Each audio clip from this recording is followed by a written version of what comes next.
that of course this project comes to pass. Of course, just of recent, the president of this country has just signed a memorandum of understanding, of course, with Tanzania. And of course, the reason of that MOU is to make sure that this project pipeline comes to reality. And to help us, of course, digest more of these ideas is the Public and Corporates Manager, Mr. Mulisa Peter, of course, from not any other company, but from the Uganda National Oil Company. Mr. Mulisa, it's a pleasure and thank you for joining us. It's a pleasure. Thank you, Smart TV, for having us.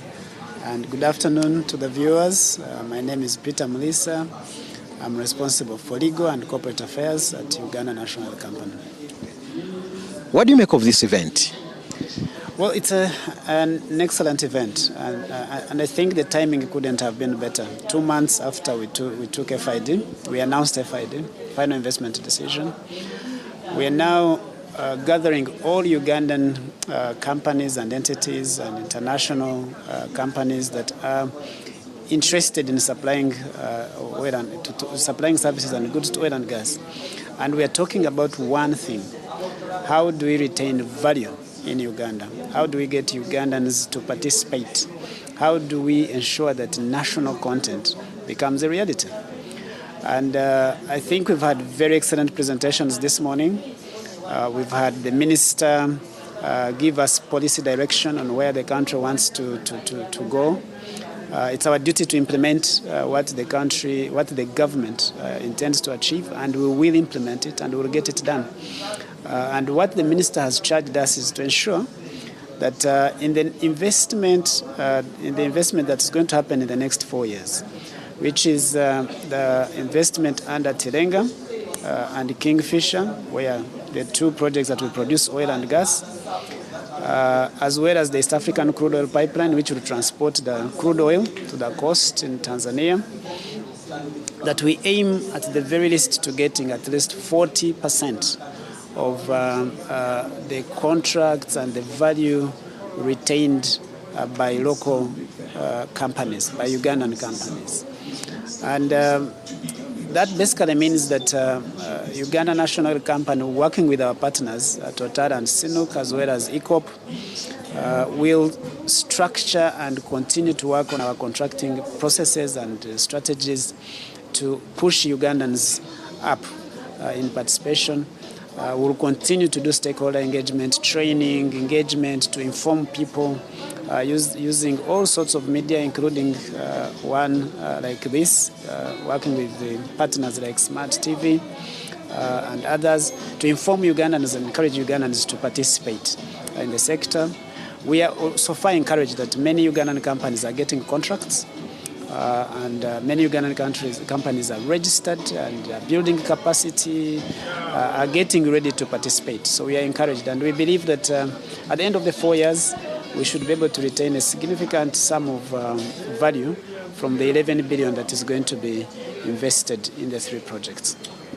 You are a legal expert. This kind of project comes at a time when probably we don't have bills like the local content bill. I don't know where does this leave such a huge project like this, on extent that we are battling, we are emphasizing on a very huge project, but we don't have bills like the local content bill, which would be a facilitator to the progress of this project. So I would like to say that oil and gas sort of moved ahead of national content development in other sectors in the country. So the oil and gas actually has a law on national content that was enacted in 2013. 2 laws actually, if I may say. The upstream law and the midstream law that were enacted in 2013 have clear provisions on priority of Ugandans in contracting. So there is a very detailed provisions in both laws, followed by detailed regulations that are effective as well. So it's actually true that for oil and gas we have a law that mandates licensees like UNOC, like Total, like Sinuk, like ECOP to give priority to Ugandans in the procurement and provision of services and goods. And there are even numbers, percentages on employment, what percentage of Ugandans should be in management, in mid-level management, in technical service, technical level of employment. All these are listed in the law. and the law is being strictly regulated and followed by the parties. So we hope that we have created enough traction for other sectors in the economy to follow suit and equally give priority to Ugandans, even before the general national content law is put in place. Yes. So it's now 2 months down the road ever since the final agreement was done. You talked about many people that have come on board in terms of making contracts. If you don't mind, if you could share with us maybe some of those few companies that have come on board to see to it that they benefit out of this project. There are several. In the presentation, I believe, made by the Executive Director of Petroleum Authority of Uganda just a few minutes ago, he listed them, and there are quite many. But suffice to mention maybe a few. Excel Engineering is leading Excel Engineering and Kaga are leading the civil works work for Sinuk. They were contracted a significant sum of money in the contract. We have several companies that are working in Visa on the central processing facility area that have done early works, civil works, that are doing the construction of the camp. But most of the earthworks have been done, civil works have been done by Ugandan companies. And that is just in those 2 projects that are moving ahead. ECOP has several Ugandan companies that have been employed in different areas. And so, I mean, it's many Ugandan companies are involved. I think on the list that we had today, we had no less than 30 Ugandan companies deployed. In Iblis at the CPF facility, I think I remember I found 6 Ugandan companies working.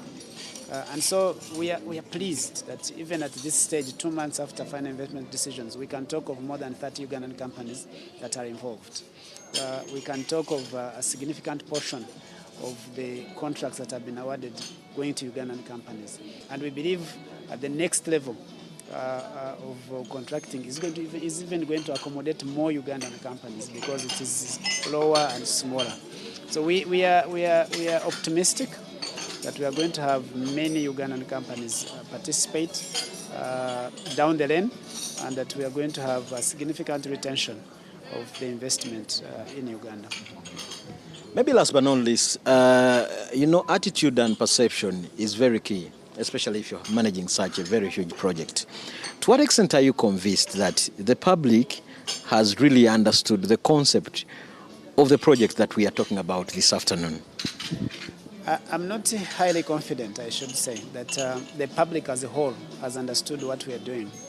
There are pockets of people who have really understood and have formed companies, have formed joint ventures, and they are benefiting as we see them.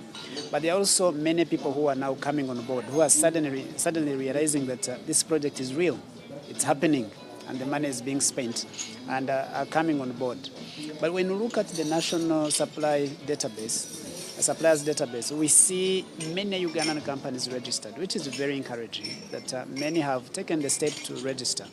What we need to see then is now them coming off the register onto the contracting list. And that's the part that we want to encourage. But we also want more Ugandans to come on board to participate. What we've done as UNOC and together with our colleagues in PAU has been to now go to the graben, to the community itself, and get all the businesses at the community level to be registered on the National Supplier Database. The results were fantastic. That we had companies, we had community groups, we had individual consultancies, all registered by our teams. We stationed our teams there, they registered the people, they educated the people on how to participate. We are working with the local governments to ensure that communities at the grassroots level as well participate. And we believe that this will deliver so much value. But of course we have segments of our society that haven't understood that oil and gas is here, it is for everyone, and they are still sitting on the fence. I think we can't sit on the fence for much longer because the project is rolling on. So we need to get all these people sitting on the fence to get off and get into project execution, into project participation mode. The only way to do it is to partner with entities like yours so that we communicate. We are working with civil society. It reaches certain segments of the population that we can't reach. We are working with all partnerships that we can have to ensure that people are informed. But I just want to say this, and I've said it probably many times, that for an ordinary Ugandan, the benefit from oil and gas is now. It is through participation in contracts, getting awarded a contract to supply anything that you're doing, or able to provide, and that's what will bring money directly into your pocket or your bank account, let me say. The government revenue that will come out of selling the petroleum products that will be, rather crude oil that will be produced, will not bring money directly into your bank account or your pocket.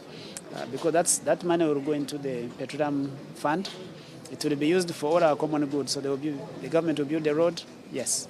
That does not bring money directly into my pocket. But if I go now and I supply a service, say accounting, I supply food, I supply products, I supply labor, I get money paid directly into my account, and then I can build value from that money. And so I encourage Ugandans to absolutely come out now and participate. So how huge is this project? You have convinced Ugandans that this is one of the hugest projects Uganda has ever had. So how big or how huge this project is? It's actually not one of. It's the biggest since independence. It's one investment in 4 years of $11 billion, followed by a refinery project that will cost us about $3.5 billion. So when you add it all together, it's about $16 billion. And that's the biggest project we've had in this country. And that presents an opportunity that we have not had as a country in terms of participating in an investment in a project since independence. That's a fantastic. It's an amazing. It's a once in a lifetime opportunity, and that's why everyone needs to come out and participate. Where there's a good, there's also a bad. What are your worries as UNOC, especially in the process as we go through the process of preparing for such a huge project? Yeah. Now, our worries are few, because we've really done all that is possible to prepare and mitigate any concerns for the project. And so we are not very much worried about the implementation of the project, the cost of the project, the relationship between the project and our biodiversity, our community being resettled properly and gaining value from the project. We are not worried about such things. What we worry about right now is whether Ugandans are actually going to come out, stand to be counted, participate, and partake from the project and retain a significant sum of money of the investment in country. Because you see, when this money remains in the country, if out of the 11, for example's sake, we retained 4 billion, that 4 billion will be in this country, it will be reinvested in this country, it will multiply. And that's how economies grow. It will create jobs. It will create supply chains. And that's what we want. So that money sits here and begins to multiply. And when the crude oil starts flowing and we are selling, government gets revenue. It injects in the economy as well. And our economy will grow, and probably our GDP can even more than double, because you have money that is in the economy that is growing. You're building capital bases for our people, and that's what this project should be able to do for this country. So our biggest concern, what we're working on day and night, is how to ensure that multiplication effect, multiplier effect, actually happens. So the final fundamental question is, what must I have as a business person to embrace and also tap into the opportunities that come as a result of this huge project? The key thing is, do you have a service that you're providing today? Do you have goods that you're providing today? If your answer is yes, then register on the National Supplier Database. The projects require all services, all goods. So you don't need to move from whatever you're providing to create a new business line, because we need all services. So just register and look out for the opportunity, put in your bid properly, study what is required to meet the standards of oil and gas. We are there to help you. There are very many entities that are there to help, and come and participate. And you will win the tenders, and you will start to work, and you will start to earn. And that's what we encourage people to do. If you do not have a running business right now, but you have an idea, register that idea into a business and develop partnerships, develop JVs, and come and participate. Your final parting shots, Mr. Mulisa Peter. The project is here. $11 billion is going to be spent in the next 4 years, and we have a great opportunity. Let's take it. Thank you for allowing me to speak to us. Mr. Mulisa Peter, of course, he's in charge of legal affairs at the Uganda National Oil Company. Now, the honor and the opportunity is for you, the business community, of course, to tap into this huge project, which I personally believe it's one of those huge projects that is going to bring development, of course, both in terms of creation of employment opportunity, but also one of the key driving forces that will make sure that maybe the Vision 2040 that most Ugandans have talked about will come to reality. Of course, we will still continue to give you more updates of what will be happening. This is a two-day conference. It started today. It will still be here even tomorrow to discuss matters of oil in Uganda.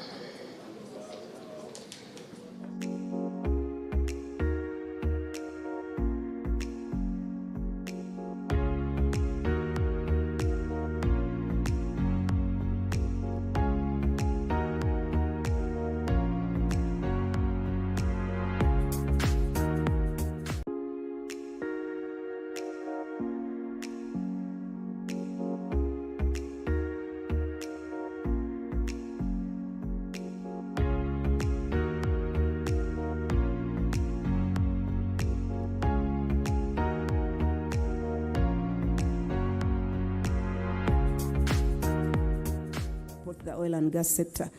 Thank you very much for listening to me.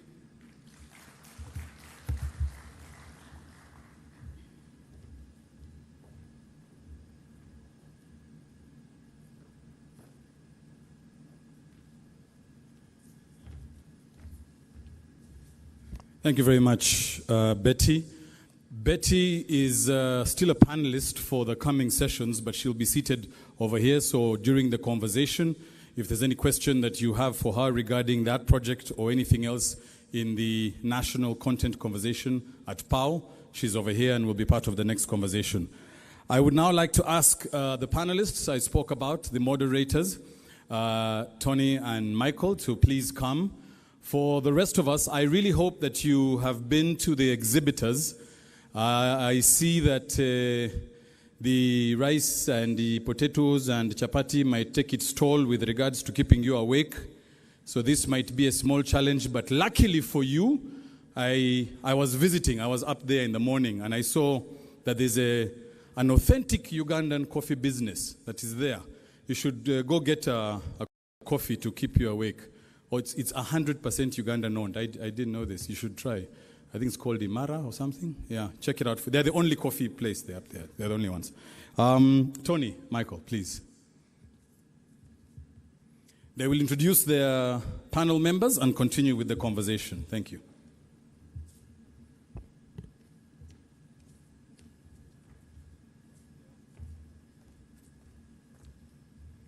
Thank you, Marcus. A very good afternoon, everyone. We'd like to welcome you to this afternoon session. My colleague Tony and I have the pleasure this afternoon of moderating a panel of distinguished guests who will introduce just now. The first guest on the panel is Mr. Alex Mbonye, who is the local content manager at Kamod Beta. Alex, you're welcome.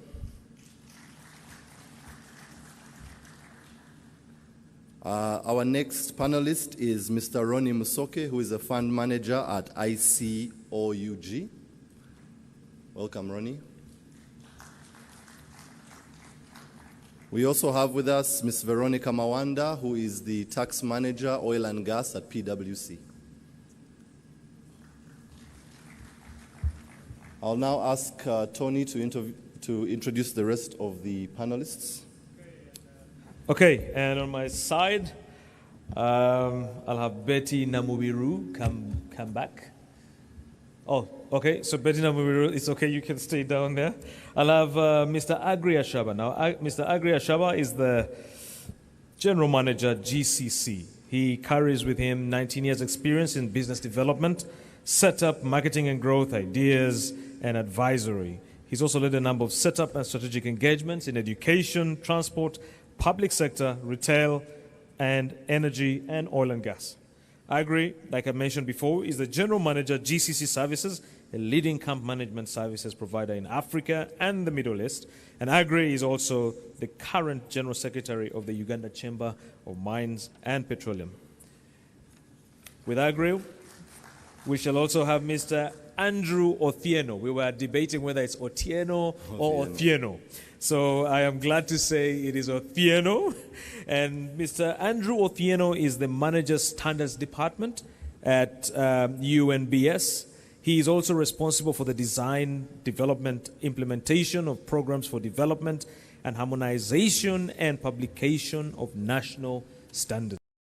For 14 years experience in national and international regulatory verification, and he's done this for quite some time, and he'll be telling us about the ISO standard certifications and any of those certifications that we have thought or we have been thinking are elusive but very important for our businesses. And finally, on the panel, we'll have Mr. Robert Gensi. So Robert Gensi is a farmer. When we were debating and fighting over the presentations, he was saying, you know, farmers don't just do presentations, they have to show how things are done. Robert Gensi is currently the Global Agriculture Advisor for Self-Help Africa, supporting programs in Eritrea, Kenya, Ethiopia, Malawi, Uganda, and Zambia. He offers technical backstopping to country strategic interventions, supporting efforts that build smallholder farming households into resilient households. He has experience as well in humanitarian assistance and also experience in value chain analysis, monitoring, and evaluation. Welcome. Thank you, Tony. Before we begin, I would just like to encourage everyone, as the panelists are speaking, please write down any questions that you might have. And at the end of the session, everyone will have an opportunity to ask the panelists questions.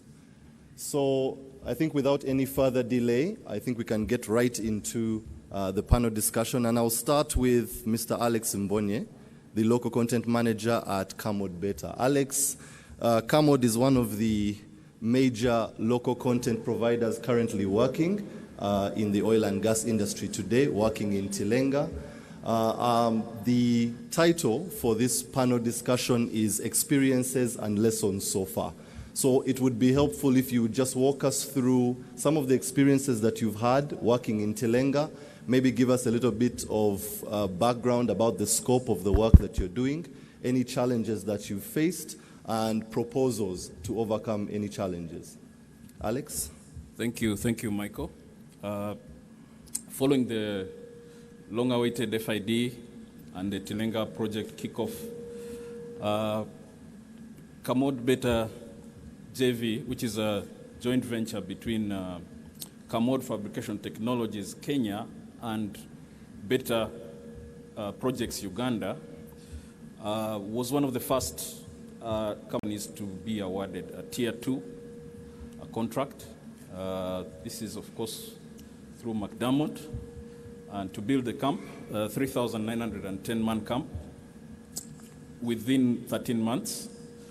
So this was quite a momentous occasion. We really had to step up, and we've had to mobilize our consortium members, suppliers, to align and deliver on this contract.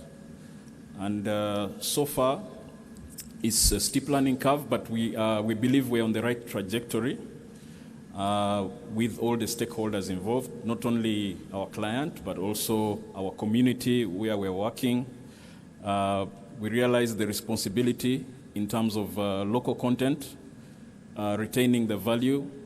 We have to actually ensure that as much as possible, we have our local suppliers benefit as much as possible from this project. We have over 20 suppliers of various materials, services, and a few months down the road, we've been able to actually increase our spend to several billion, and they are working well with us. We have until the end of the year to make sure that this project is delivered.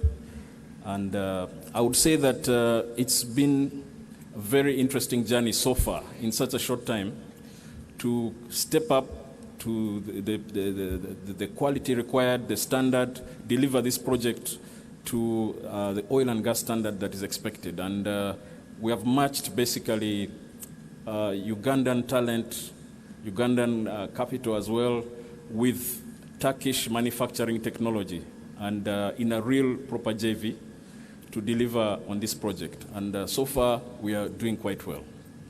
Yeah. Thank you, Alex. I'm sure the audience will have several questions regarding what you've submitted, your experiences working in Telenga. Moving on to Mr. Ronnie Musoke. Ronnie, we started by seeing a video from the UIA highlighting how insurance is a vital piece of the oil and gas industry going forward. Large opportunities on the asset side, on the project side, on the people side with Workman. So talk us through some of the opportunities that you see in the insurance space and maybe some challenges that you've faced so far and how you propose we could overcome any challenges. Thank you very much. First of all, for the opportunity to be able to share some experiences with the audience.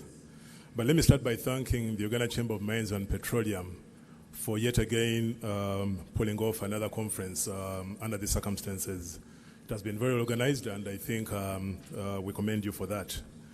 I would also like to thank the Petroleum Authority of Uganda for endorsing the Insurance Consortium for Oil and Gas. This I have to mention because this consortium was launched in 2018 during a similar conference in Munyonyo. So ever since then, the discussion around the level of preparedness was to see what kind of capacity we have in terms of financial and human resource. But following the announcement of FID on the 1st of February, we now moved from level of preparedness to now demonstrating what capacity we will have available to be able to write oil and gas business. So just to give you a brief about the consortium and how it falls into the scope of national content. The consortium comprises 18 members, 18 insurance companies, and all these insurance companies are licensed by the Insurance Regulatory Authority of Uganda and therefore authorized to write business in Uganda. And by being incorporated in Uganda, that alone qualifies for being a local company. So we can confirm that all the players in the oil and gas space in the insurance sector are actually local, going by the definition, by the qualification of being incorporated. So what we're looking at in terms of national content is, first of all, I'll just subdivide this in 4 areas. One, we're looking at labor. Now, on the side of labor, all the insurance companies who are going to participate in the oil and gas space have identified key personnel who are going to be trained. Some have already been trained actually, and the training is still ongoing. And this is a person who will be specifically handling oil and gas activities. All these persons, I could say, probably 90% of them are actually Ugandans. So with that, we pride ourselves in demonstrating yet again that national content is being observed here. And also the skilling of these personnel means that they'll also go on skilling others at lower levels and thereby creating a pool of skilled workers in the insurance sector. On the side of capacity building, here we're looking at stakeholders who are now outside our activities as insurers. We're looking at contractors. We're looking at the communities where these activities will be taking place. We're looking at all other stakeholders who are involved in oil and gas. And what we're doing here is to make sure that they understand our business, they understand the terminologies, they understand the claims procedure, to make sure that in case of any claim, they are at least mindful of the processes that we go through as a sector. And that way we believe that they'll get to, we'll be moving together in a seamless way as we're all participating in the oil and gas space. Health facilities, we're aware that the nature of work which is going to be conducted, or which is even already being conducted, can result in injuries. So the intention is to work closely with the health facilities. They may need to be equipped with better medical facilities, medical equipment, drugs, and the like.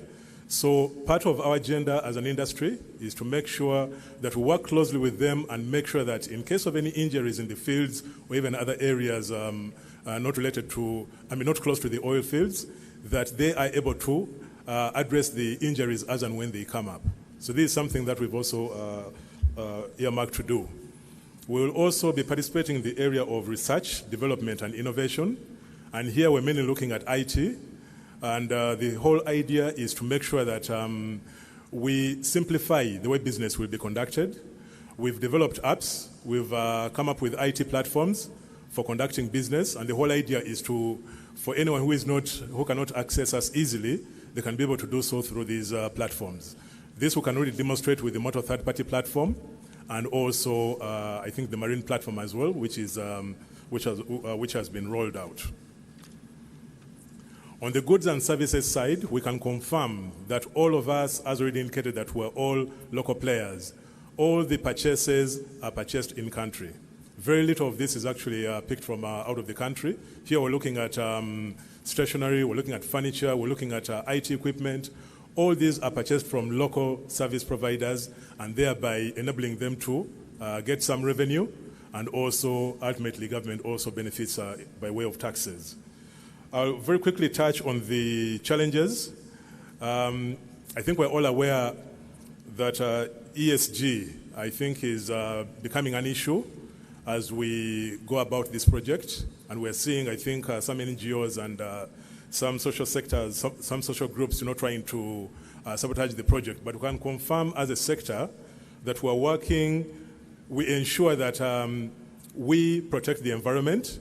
And this we can demonstrate by working very closely with one conservation group called Umoja, with whom we partner, and across the country we conduct programs which ensure that we're compliant with protecting the environment.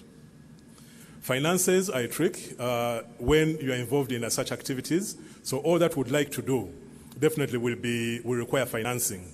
So we hope that we'll be able to get sufficient financing to be able to pull off all the all the activities that we've lined up. And then the last one is, as a sector, our capacity goes beyond the local capacity. We also tend to tap into external capacity, which has already been guaranteed. But for as long as we're not allowed to use that capacity, then it means that it stifles, the growth of the sector. So probably these are discussions that we'll be having as we go along. I would like to stop there for now. Thank you. Thanks so much, Ronnie. I too have a question regarding balance sheet, just considering the sheer size of the project, but I'll save my question for the Q&A. Moving on to Veronica. Veronica, PwC has been one of the major companies in the advisory space for oil and gas, and I know you have a significant advisory business at PwC, and you've dealt with several clients over a number of years. So maybe talk us through some of the experiences you've had dealing with those clients in the advisory space, specifically in the oil and gas sector.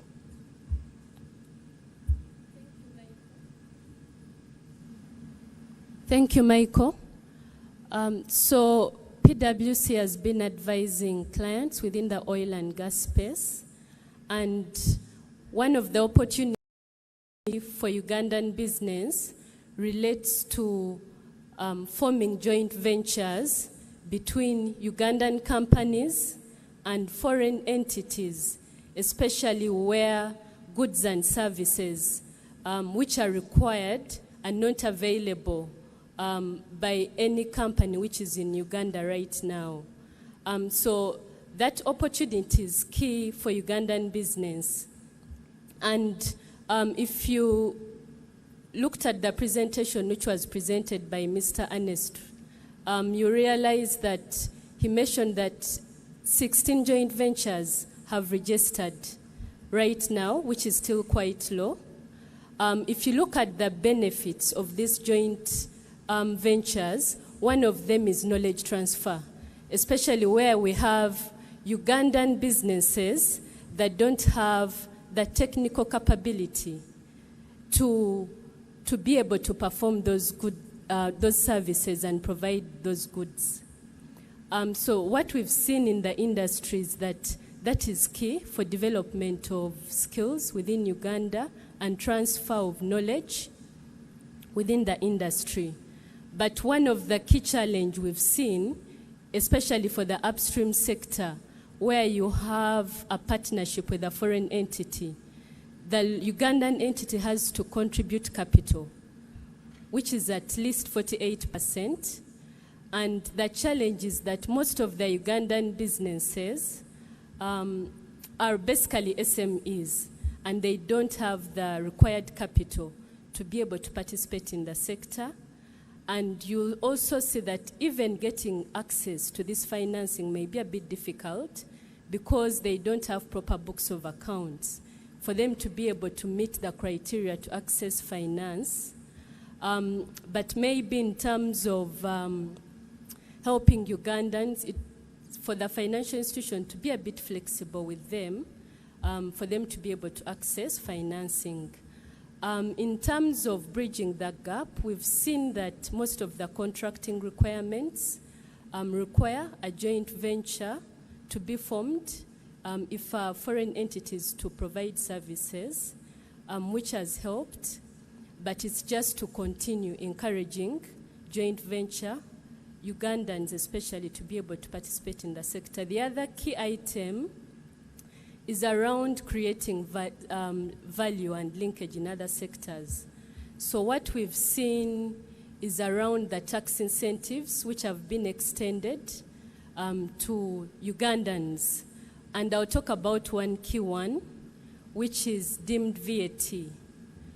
So if you look at, we have a VAT incentive whereby VAT, which is charged by a tier 1 contractor to a licensee like Total and Sinok, is deemed to be paid. That's a key incentive, but the only challenge we have is that it's only available to tier 1. But we see that most of the local Ugandans are participating under tier 2 or tier 3 contractors.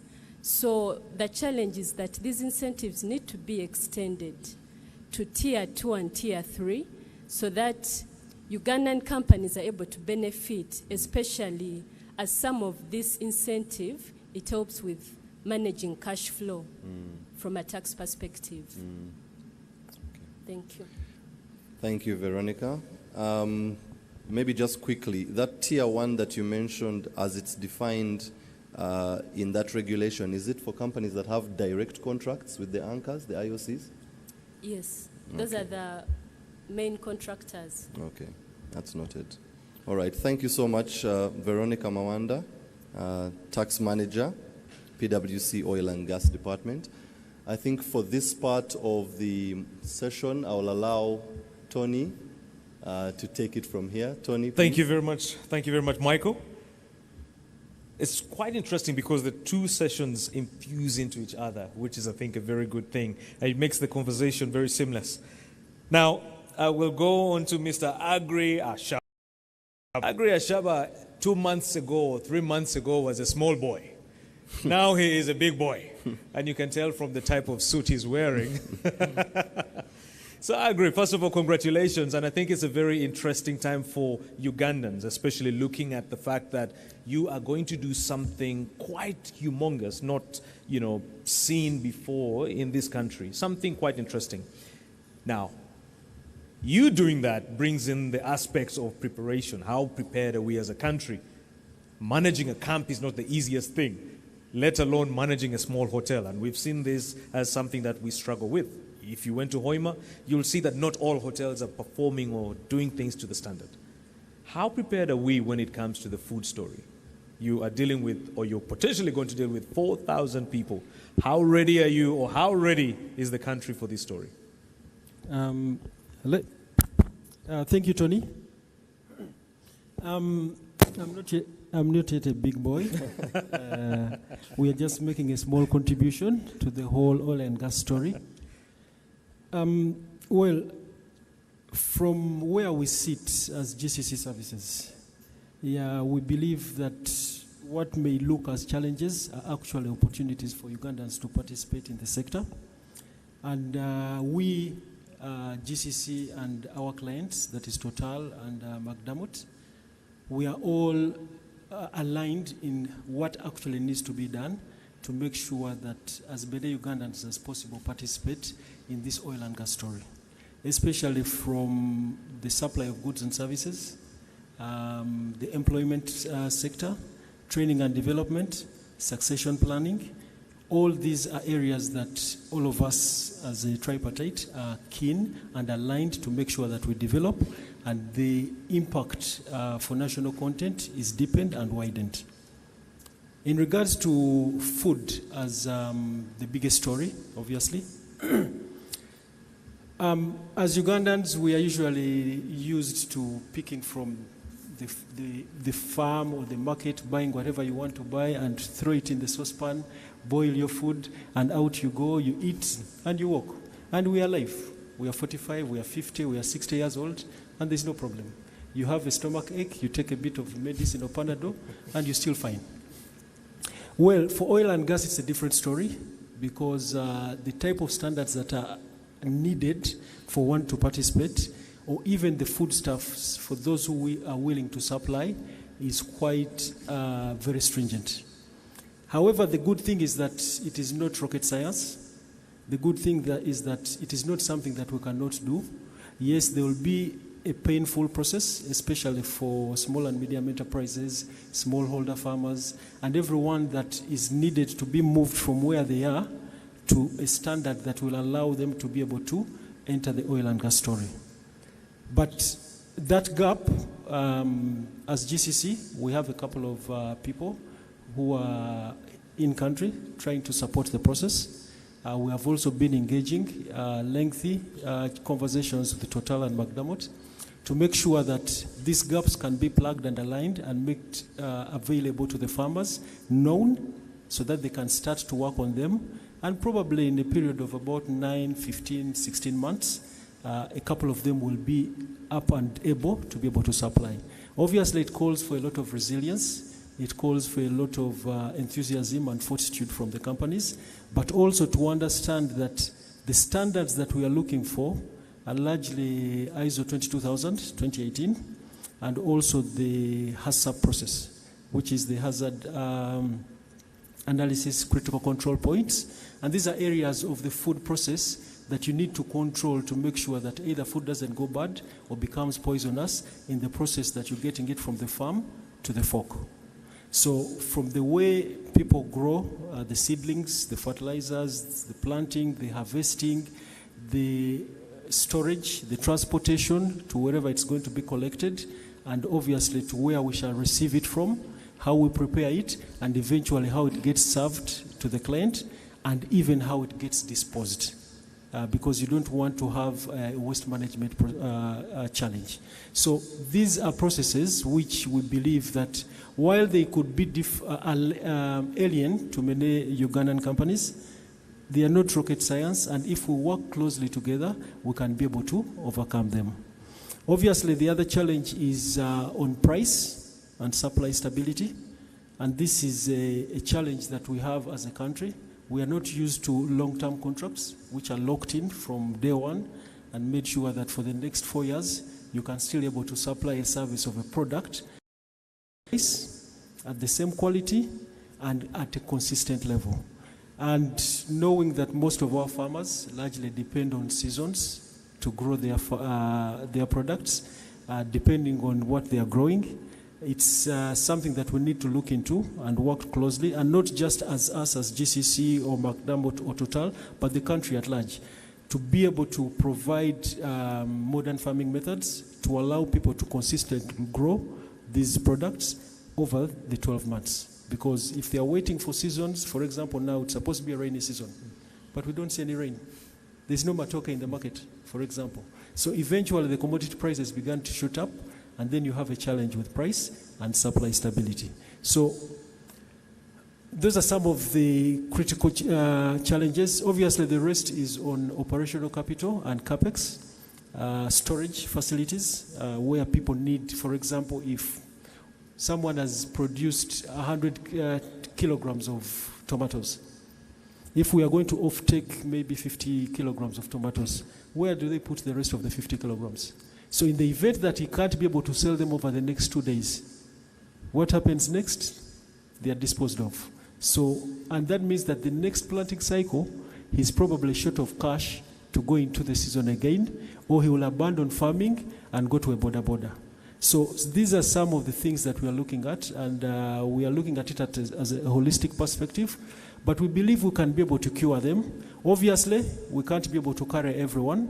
Along the way, a couple of people will drop off, but we are committed to meeting national content obligations. But it's also the correct thing to do, to make sure that as many Ugandans as possible participate in the sector. Thank you very much, Agri. I could see Mr. Robert Gessi smiling. And we're going to come back to the issue of standards, because Mr. Othieno is going to tell us what they're doing to work on these standards or get us to the point where we are not providing poisonous food in these camps. But let's first go to Mr. Robert Gessi. You have done a project before, Self-Help Africa, you have supported, and we have seen your footprints everywhere as the Stanbic Business Incubator, because we are now supporting in the same area. Tell us what the story has been so far.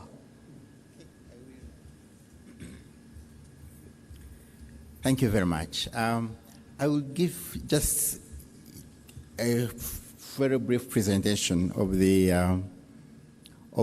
Agriculture Development Project program that we designed sometime in 2018 to respond to the challenges the challenges and opportunities of the oil and gas activities in the region.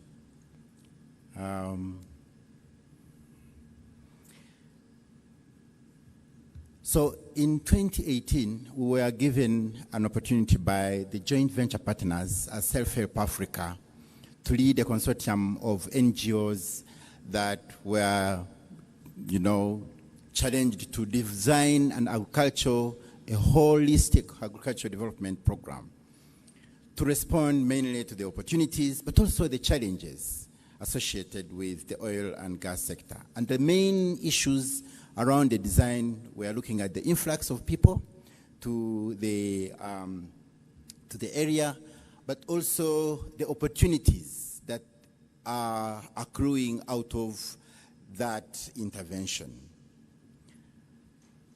And the design took 4 critical strategic objectives. One around farmer-led organizational strengthening.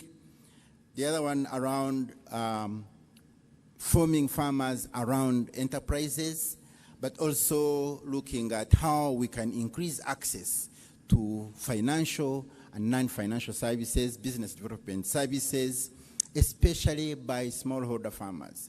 You can see my brother saying, some will drop along the way, but for us, the main focus is we want to give the smallholder farmers, resource-constrained, limited resources, have an opportunity to engage in these opportunities. And then the other strategic objective was really to bring them, bring out a voice in which they can influence policy around their opportunities. So the design 5-year target takes place and targets 40,300 farmers, initially in the 4 districts, but whose benefits would trickle down and reverberate to the 10 other districts in the region. And we also aimed to reach 42 micro enterprises, 49 SMEs, and 338 farm businesses. When we designed that, we were given an opportunity to harvest some quick wins. And we are very privileged to have intervened in the area. And so we've gotten some stakeholder analysis. We've done some value chain studies. We have a lot of information about the cassava value chain, how it operates. We've done rice, maize, horticulture, livestock, and fish. And we have data that relates to the profitability of some of these, of all these value chains. So any interested investor, any interested person from the business, from any area, private sector, can come and be able to access this information. We also chose 500 smallholder farmers, including horticulture farmers, and worked with the Changwari Dairy Farmers Cooperative, worked with the district local government of Hoima, and refurbished the pig abattoir, and expanded the business opportunities for selected 100 pig farmers. One of the things that I would like to mention is that we also did value chain analysis functionalities. We looked at the input supplies, we looked at the extension services, we looked at the farmer groups, we looked at the financial services provision in the area, we looked at the product quality, but also market access. And we were able to do a kind of an analysis of how these functions are operating. So if you want any investment or opportunities, this is information that is available that we can give you. I just wanted to mention that in the design, we looked at opportunities for investment, we looked at knowledge building, and we looked at strengthening smallholder farmer or led organizations in a bid to compete favorably and be able to supply the emerging food needs in the Albertine region. The challenges that we can highlight, and some of these have been highlighted by some of the previous speakers since morning, but which can be turned into opportunities for investment, are on-farm challenges, things related to post-harvest losses, things related to technology, things related to storage, things related to value addition. The smallholder farmers with their small land holdings need to be given the capacity to build their businesses as their agricultural enterprises as businesses, so that they are led into developing farmer associations that can operate as businesses. Of course, there is lack of financing opportunities. And this is a call to, Stanbic Bank. I am happy to learn about the incubation opportunities that they are bringing out. These are opportunities that these farmers, through their associations, can be able to benefit and participate actively in these opportunities. Technical advisory services, especially on business development, is a very, very, very strong constraint. Of course, product supply chains, they are inefficient because of the nature of the market and demand and supply forces. And of course, the technical know-how of how do we do marketing, the 4 Ps of marketing. And of course, the technology. We need investors in the different value chains. It's going to be a great opportunity for purchasing power because of the influx of markets that are going to, come up, paid workers in the oil and gas. The industrial baseline study in 2013 revealed 30,000 direct jobs and over 150,000 indirect jobs. Robert, we are running out of time. We can, if you could wrap up, please. This is the last, yes. Okay. If you look at the strategic location, if you look at the high infrastructure developments that have happened, the latent demands of agricultural products, the population is estimated to double in the next 25 years. All these are opportunities that we would be able to harness and have our smallholder farmers actively participate in the opportunities occasioned by the oil and gas sector. Thank you very much. Thank you very much, Robert. Thank you very much for that precise presentation. Andrew, standards. Everyone has spoken about what can be. We've seen the challenges. But one critical thing is standards. Now, most Ugandans, you must appreciate as well, this is a new sector that they're interacting with. When you talk to most Ugandans and you ask them to get ready for oil and gas standards, they say, "Tubade tuchikola bulijo." What is different? And we'll appreciate that they've been in business for quite some time, and this seems to be seemingly different. Talk to us about standards. Thank you, Tony.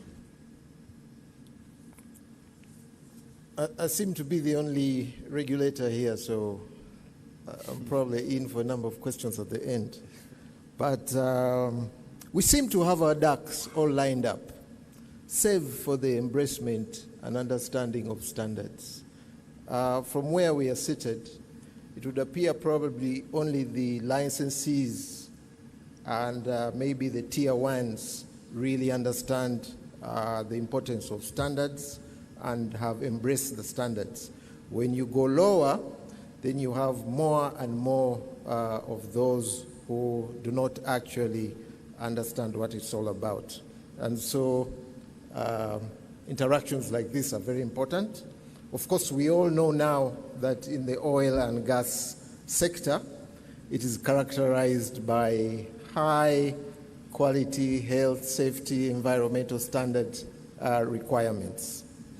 Now, UNBS, we have been mindful of what is going on in this area, and we have been working very closely with the regulator, that is PAO, but also UNOC, in order to look ahead and see what kind of standards would be needed to support this very, very big sector. As I speak today, as a country, we have just about 4,300 Uganda standards. About 1,000 of these are indigenous standards. Those are standards that are developed largely from scratch for Uganda. The bulk of them, more than 3,000, are internationally adopted standards. We have the option of either developing an indigenous standard or not reinventing the wheel, and therefore you go for the adoption of a standard that is already at the international level. Now, I just wanted to make something very clear that appeared to have an understanding somewhere. The notion that localizing standards means compromising on the quality should never be. You can have a local standard, its quality is not compromised. You can have an international standard and it would be equivalent to a local, or as Ernest advised us not to use the word local. In this instance, we can use a national standard. Now, to date, we have about 450 standards specific for the oil and gas sector, covering areas such as petroleum and petroleum products. This is mostly what we are going to get out of the crude oil, so we need to know what we have to make out of it, and there's a standard that provides the specification and the guidance on these. We have standards on drilling and drilling-related equipment. You need to bring equipment that is able to reach the depths that you require, but also in an environmentally friendly manner as such. We have standards on petroleum management, largely on occupational health and safety. We have standards on petroleum distribution, on petroleum transport and refining, but also on goods and services, where the likes of the GCCs fall, providing so much food and the rest.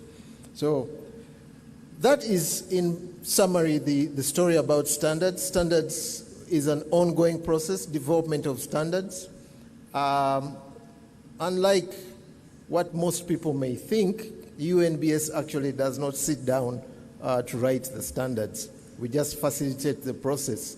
It's really stakeholders in the various areas of interest that actually are the ones who sit down and write the standards. As UNBS, we just facilitate to ensure that the due process is followed in respect of standards development.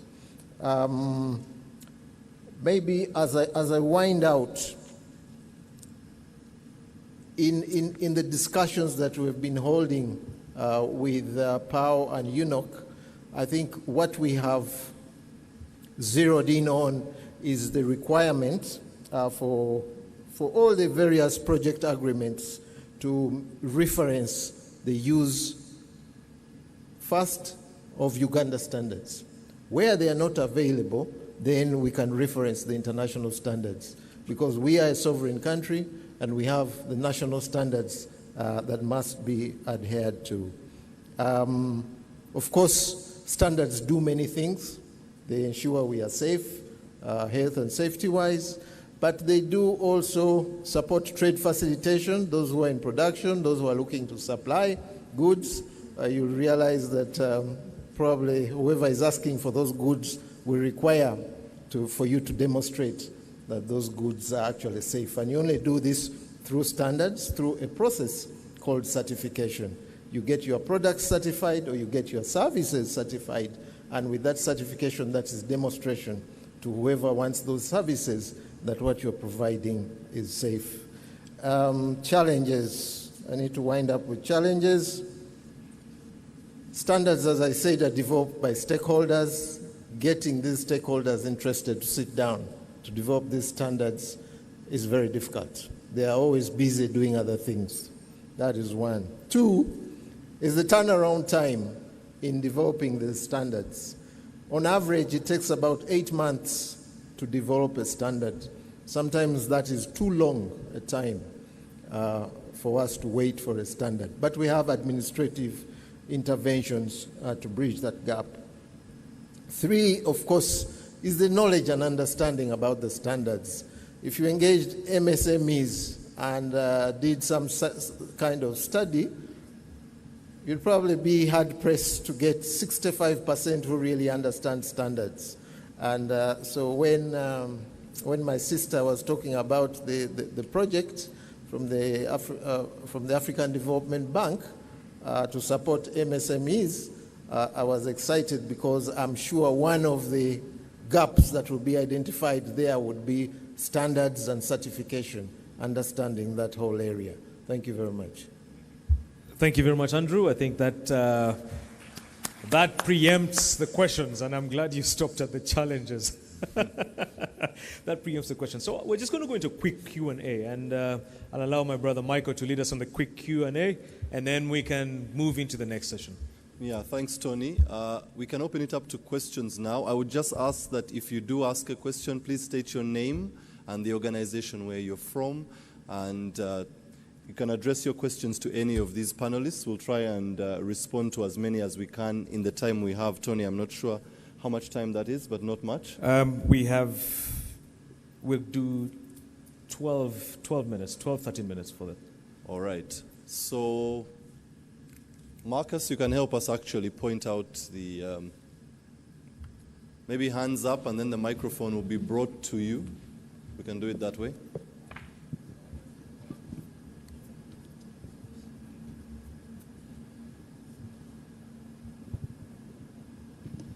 Hello, thank you.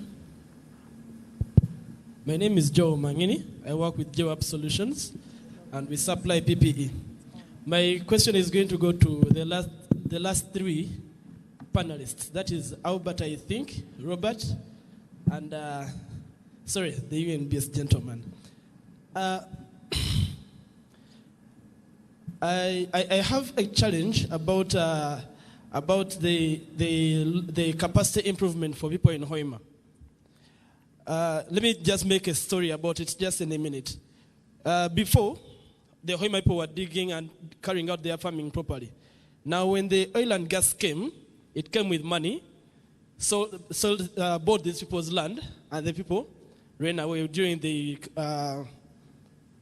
raps and everything.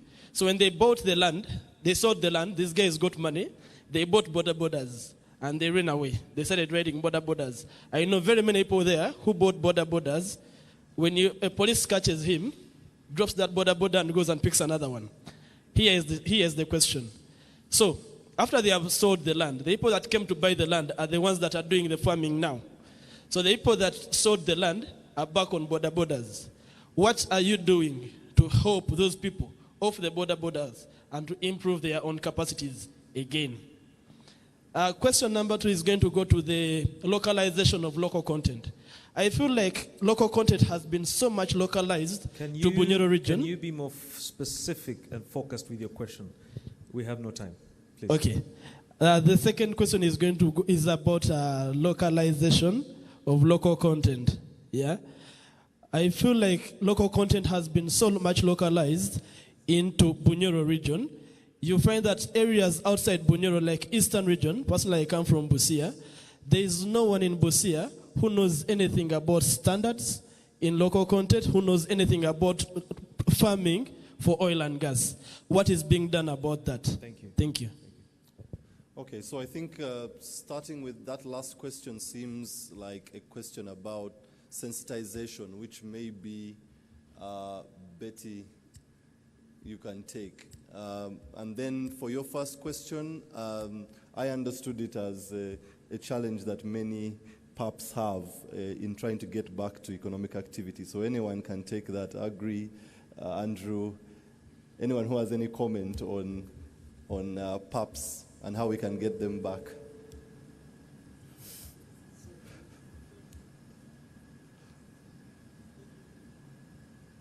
Sof? Thank you, Michael. That's a tricky one because I don't think anyone of us here is involved in resettlement action plans. However, with all the good things that happen with any industry, there are obviously a couple of smaller challenges like those that will eventually outpour the many opportunities. But I think because their biggest asset has probably been sold off because of the start-stop nature of the oil and gas industry, they need probably now to be engaged to reinvest whatever it is that they received into acquisition of another asset in terms of land, and they get back into the project. And it's not only them, many other people have left the oil and gas businesses because of the long delay that happened between probably 2011 and now. And it's not only peculiar to the people of Bunyoro. I also know people in Kampala who have closed offices and turned into other businesses. It's basically part of the game, and probably we'll have another session on resilience and see what needs to be done to approach, to provide solutions to that. Okay, Robert first, then Andrew. Thank you very much. I think at Safe Africa, we have some experiences doing resilience programming, and that's a case of how these borders, even in their border type of vocation, they can engage actively. For example, we've done value chain functionality analysis, and even with that border, can they be led into organizations managed by themselves such that they are able to create a critical mass where they can probably engage in input supply, where they can engage in value addition or processing. For example, we have experiences where, like say cassava processing, a border puts a a processing machine on his border and runs around the village, processing a bag of cassava into high quality cassava flour for 1,000 shillings. That is organizing them to be able to engage in meaningful activities on any of the identified value chains. The key point is let them get organized, help them to get organized in farmer-led or just themselves leading their own organizations into strong, powerful, and very strong. They can go to, Equity Bank, they get a small loan. We can organize them into savings with a productive purpose, and they can own some of these, and be able to provide some of these services. The idea is to create opportunities where everybody can be able to participate actively. And by active, we mean being able to meaningfully earn a decent living in any of the ventures that they will be involved in. Thank you. Thank you. Sorry, I tend to align with most of what has been said, but maybe I'll just tweak it a little, because in other jurisdictions that are a little well-to-do financially, which hopefully we are getting there, we can probably look at putting aside some of the money from the oil fund, not for loans, like he says, because they'll never pay the loan, but for grants that are specifically targeted towards reskilling and adult learning for these guys. Of course, they have to be organized, they have to be identified, but the idea is that you reskill them, you give them opportunities for adult learning. It has worked in other countries where industries have shut down, but people look elsewhere for other living. Thank you so much. I think, Tony, a lot of that question also has to do with financial literacy, interventions that you're directly making with the incubator. Definitely. I mean, that is an ongoing process, and it's also very interesting to train someone who has never held money on how to save money. So the first thing, of course, is to show them how to make money and then help them on doing that. But I think financial literacy is an ongoing process. I mean, even the big boys still undergo through a lot of difficulties, but it's something that we constantly do, and it's something that we are willing to take further.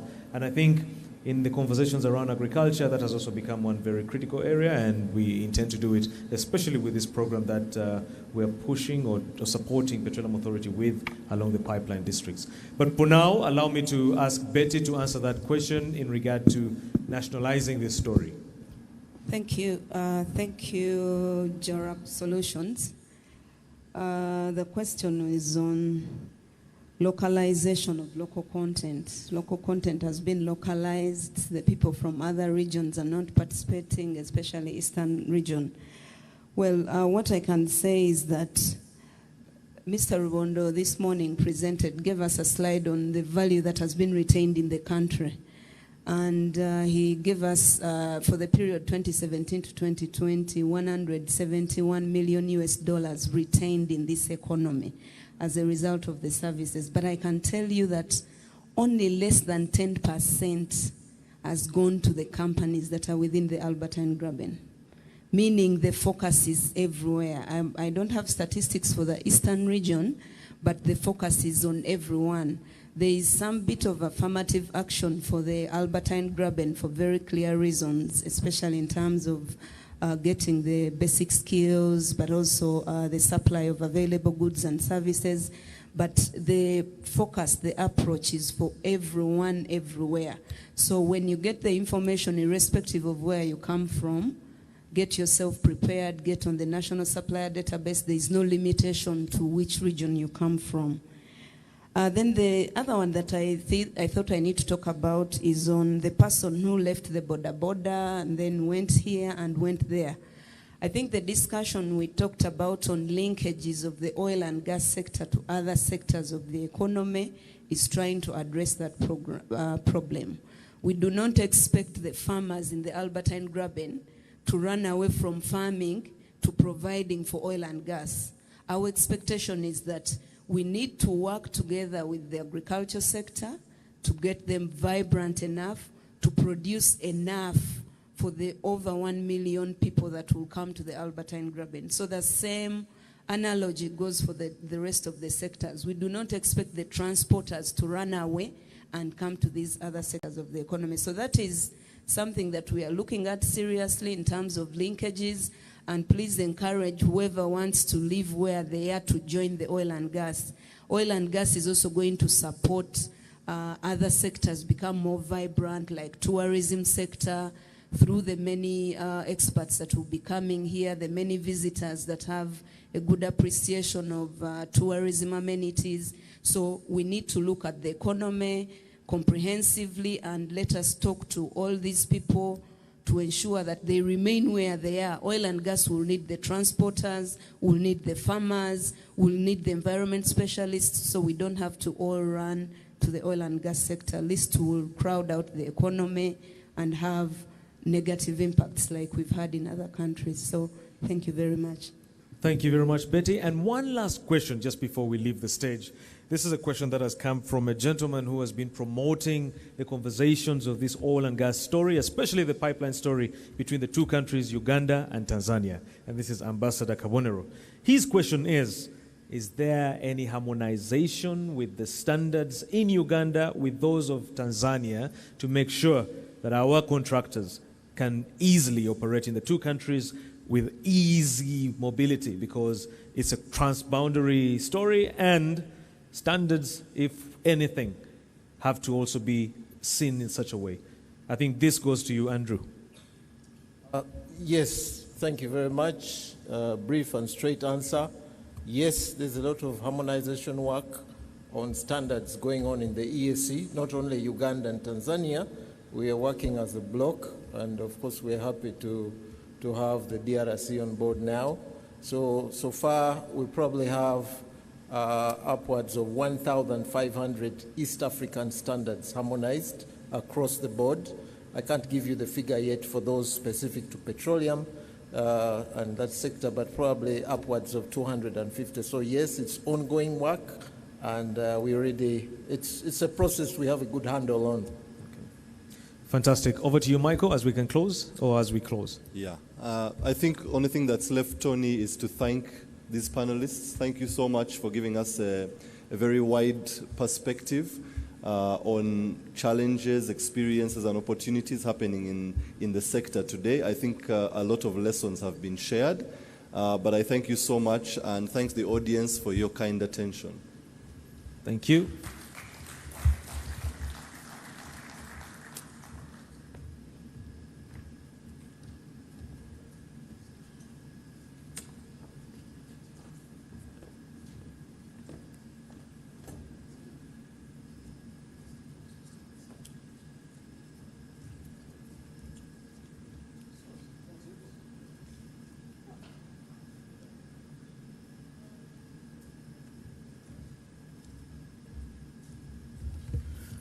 Thank you very much, ladies and gentlemen, for those very insightful words. We are getting to the tail end of today's sessions, and we have one last panel and two presentations before we call it a wrap, so we should be out of here as planned.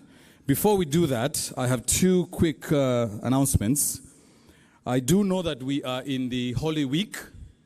The Easter weekend is upon us, and if you are feeling generous, and by generous I don't mean financially, but with your blood, one of the longest serving companies in this country, Multilines International, as part of its CSI, celebrating 20 years of business in the country, is doing a blood drive right at the bottom here at the entrance. If this is your way of giving back this Easter season, whether it's because it's Easter or because it's what you do, you give blood, please feel free to join them in the blood drive at the bottom. Now, I would like to call a gentleman who is an accountant, a bank executive, and has been for a very long time. In 2002, he was appointed the executive director of Finca Uganda, which is a microfinance deposit-taking institution, position he held till 2010. He was then appointed to the Managing Director and Chief Executive of Centenary Bank, where he served until Jan of 2015, and I think he still serves today. He is a Rotary member of Chiwatule, and he is also a Paul Harris Fellow. I need to ask him what that means. Ladies and gentlemen, please help me welcome the Chief Executive and Managing Director of Centenary Bank, Mr. Fabian Kasi, to give his remarks.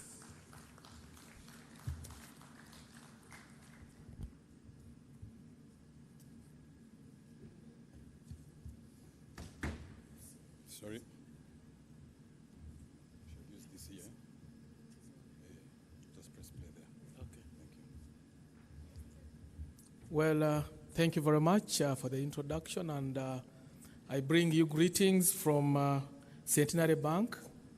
My presentation today is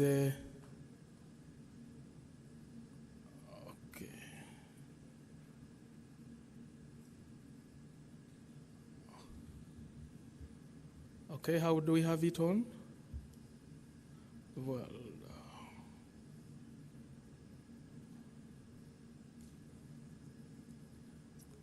can somebody support?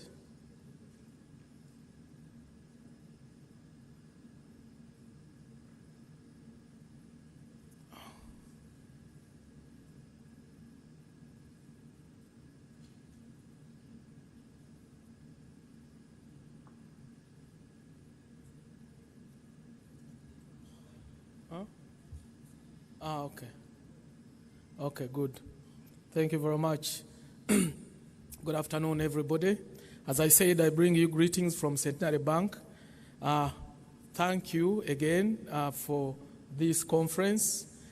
Us at Centenary Bank, we are grateful to be part of this. The presentation today is about what we are doing as a bank with regarding to promoting local content. And I'll tell you that Centenary Bank in this country is one of the biggest local content banking services institution, if not the biggest. And I'll quickly take you through the story of how this has been attained. What we have is an outline of the presentation. I'll quickly go through, and possibly at the end there will be questions. But I'll just, give a highlight of what the bank does over time for the last 30 years, and basically and specifically the interventions for local content, because it is the purpose of this presentation. That is basically the history, saying that we started in 1983, so operating in 1985, basically a development bank, rural. It is still Centenary Rural Development Bank, because some people sometimes have asked whether we've changed when they hear it is Centenary Bank. It is a Centenary Rural Development Bank, a bank that was founded to develop enterprises, especially those in the rural areas. The next slide just goes to show the composition of the ownership. As you can see, this is a bank that was founded by the Catholic Church in Uganda, being owned by the 19 Catholic dioceses in this country, including the Catholic Secretariat, owning about 70%. So it is truly a local content institution. But of course, we had to also have partners from out of the country, from France and Netherlands, who came and partnered with the local owners to be able to drive the agenda of the bank. And the agenda, as far as the vision is concerned, providing financial services, focusing on microfinance, but the mission being to provide financial services which are appropriate, especially microfinance, to all people, and particularly those in the rural areas, in a sustainable manner, and of course in accordance with the law. That summarizes the raison d'etre, or the mission, the being there of the institution. These are basically values that form the pillars on which our operations run. A couple of them, as you can see, professionalism, leadership, and so on. But I quickly run to the next slide. I think I've skipped one. Should be able to go back. No. Currently serving close to 2.5 million customers in this country. And of course, as you know, Uganda is one of the countries where not many people are dealing with banks. We have 25 commercial banks dealing or serving about 80 million customers, of whom 2.5 are being served by this bank. Through its branch network, the biggest currently standing at 81, and close to 190 ATMs, automated teller machines. Agent banking is one of the key delivery channels that has been introduced lately. Currently, the bank operating over 5,000 locations. The bank has also used digital platforms to be able to deliver services to the people, to Ugandans, using phones, mobile banking platform, cards, Visa cards, and MasterCards. I'm sure those of you who have operated, you've seen them. Currently doing 1.2 million cards in this country, as opposed to the 2.5 million account cards that are being operated in this country. So we can see the effort and the thrust that this bank is doing as far as those various channels of distribution are concerned. When we are talking about the balance sheet value, currently running at close to 5 trillion Uganda shillings, second biggest, having moved in that trajectory. When we talk about, next slide is to do with liabilities, deposits that have been mobilized from the 2.5 million accounts that I talked about, close to 3.5 trillion, which is a market share of about 13% as far as the industry is concerned.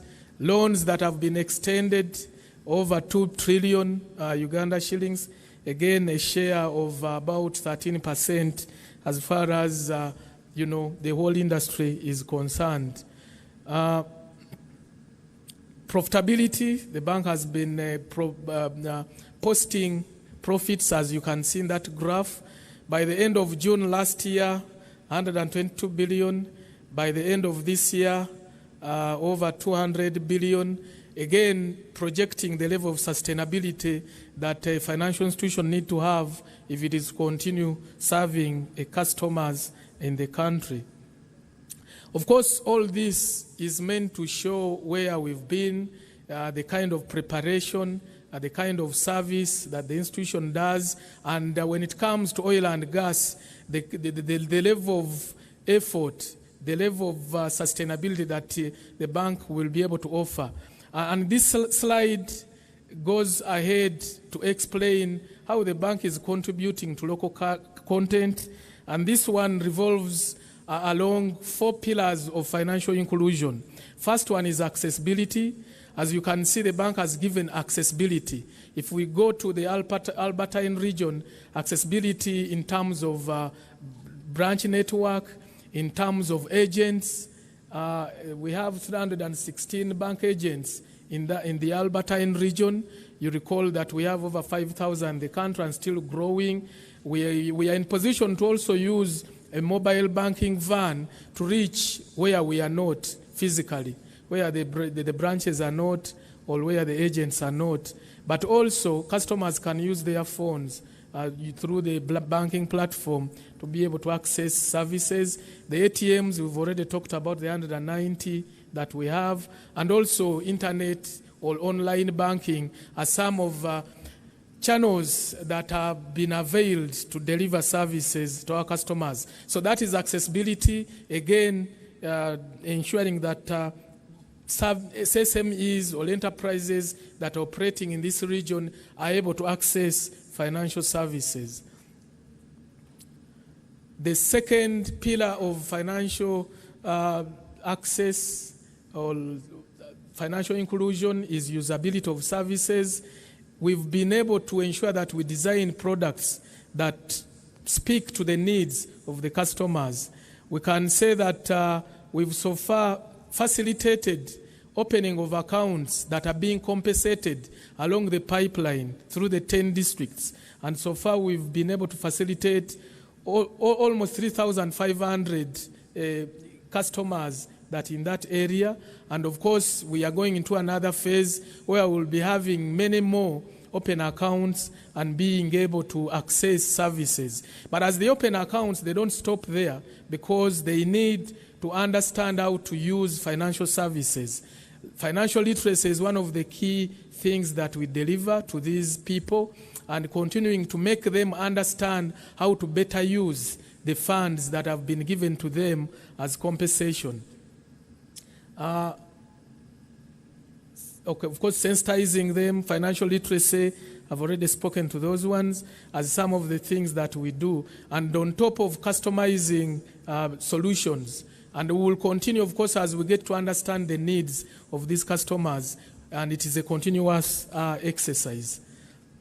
The third pillar is affordability of financial inclusion.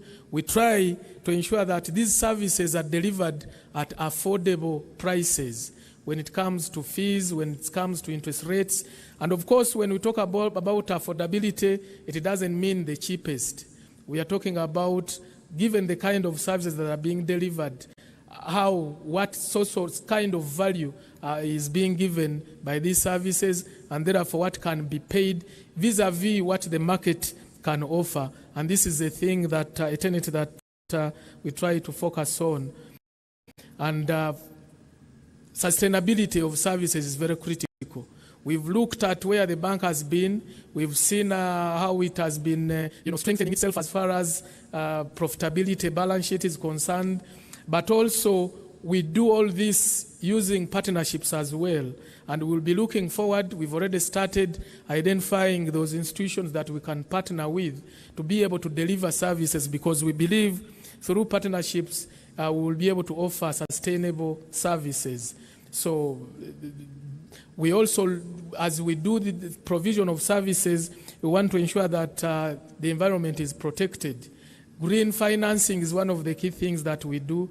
We've financed people to be able to use renewable energy, as you can see in those pictures, as some of the things that underpin our mission, and we hope that doing all this will be protecting the environment.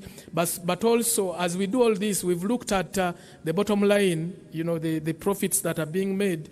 But as we do that, we aim at ensuring that there is also better social performance of the customers that deal with us, with this institution. I thank you very much, and I believe maybe at a later stage there will be questions which we'll be able to answer. I know I'm here with some of my colleagues. Benon is seated there, and a few others, and we have a booth. If there are any other questions, we can always answer them as they come. Thank you.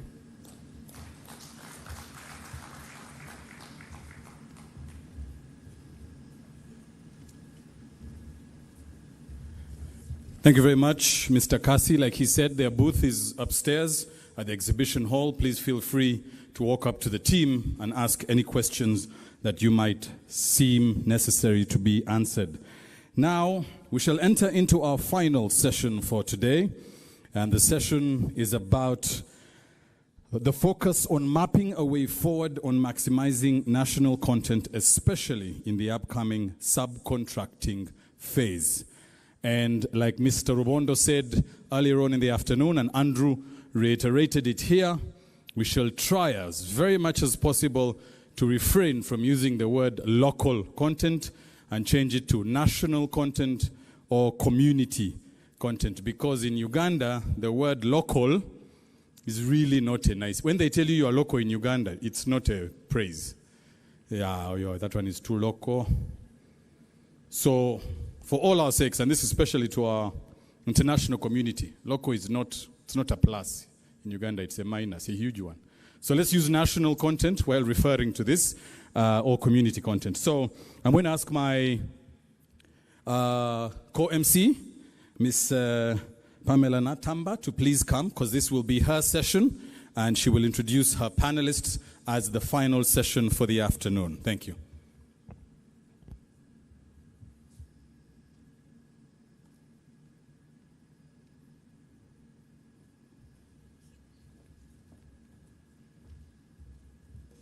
Thank you, Marcus. Good afternoon, ladies and gentlemen.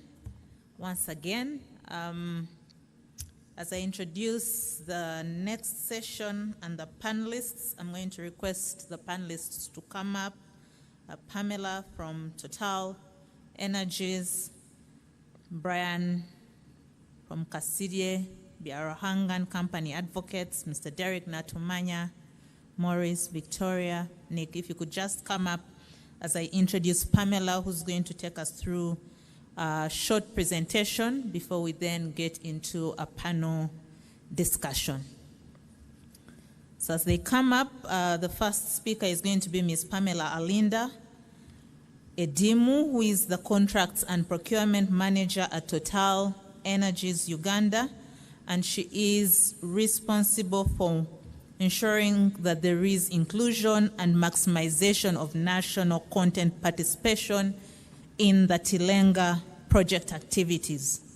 To date, I see an estimated 139 Uganda suppliers engaged in representing a combined value of $297 million US. So that is big. The lady here is the one you should ask any questions around the Tilenga project.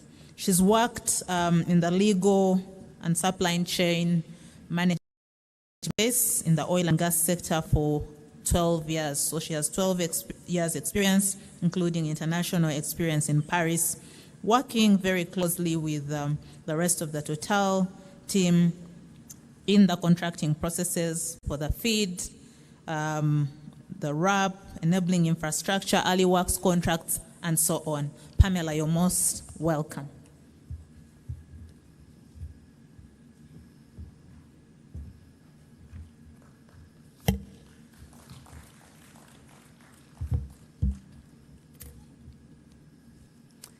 Good afternoon, everyone.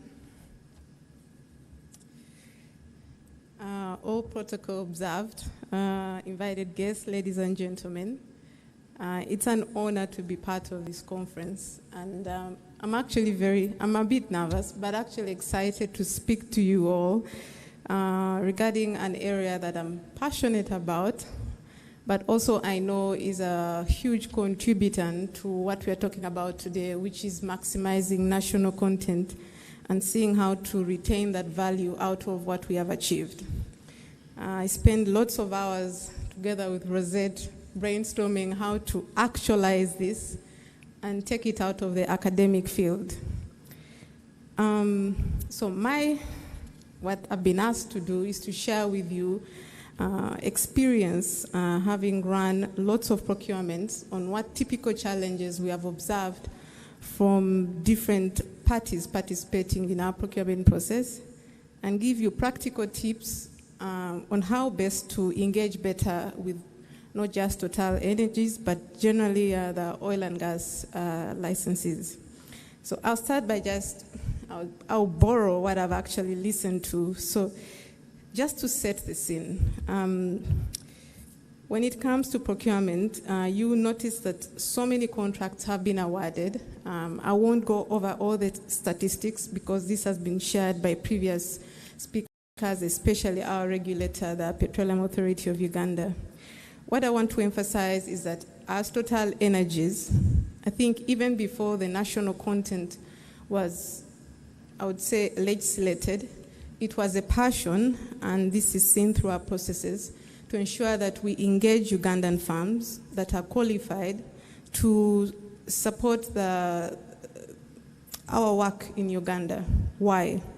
One, we know that we have a social responsibility to make sure that we don't just develop oil fields, but we have an impactful change. But also, too, in fairness, it is cheaper and more logical to use farms at our own ground than to look for foreign entities that will have huge markups. So all this is to say that in sharing these tips, it's not academic. We are very interested to see as much as possible participation of Ugandan farms in what? In providing goods and services, in engaging with us to improve on our initiatives that are skilling Ugandans through capacity building programs. So that said, I'll now get into, because I have only 15 minutes. Just move.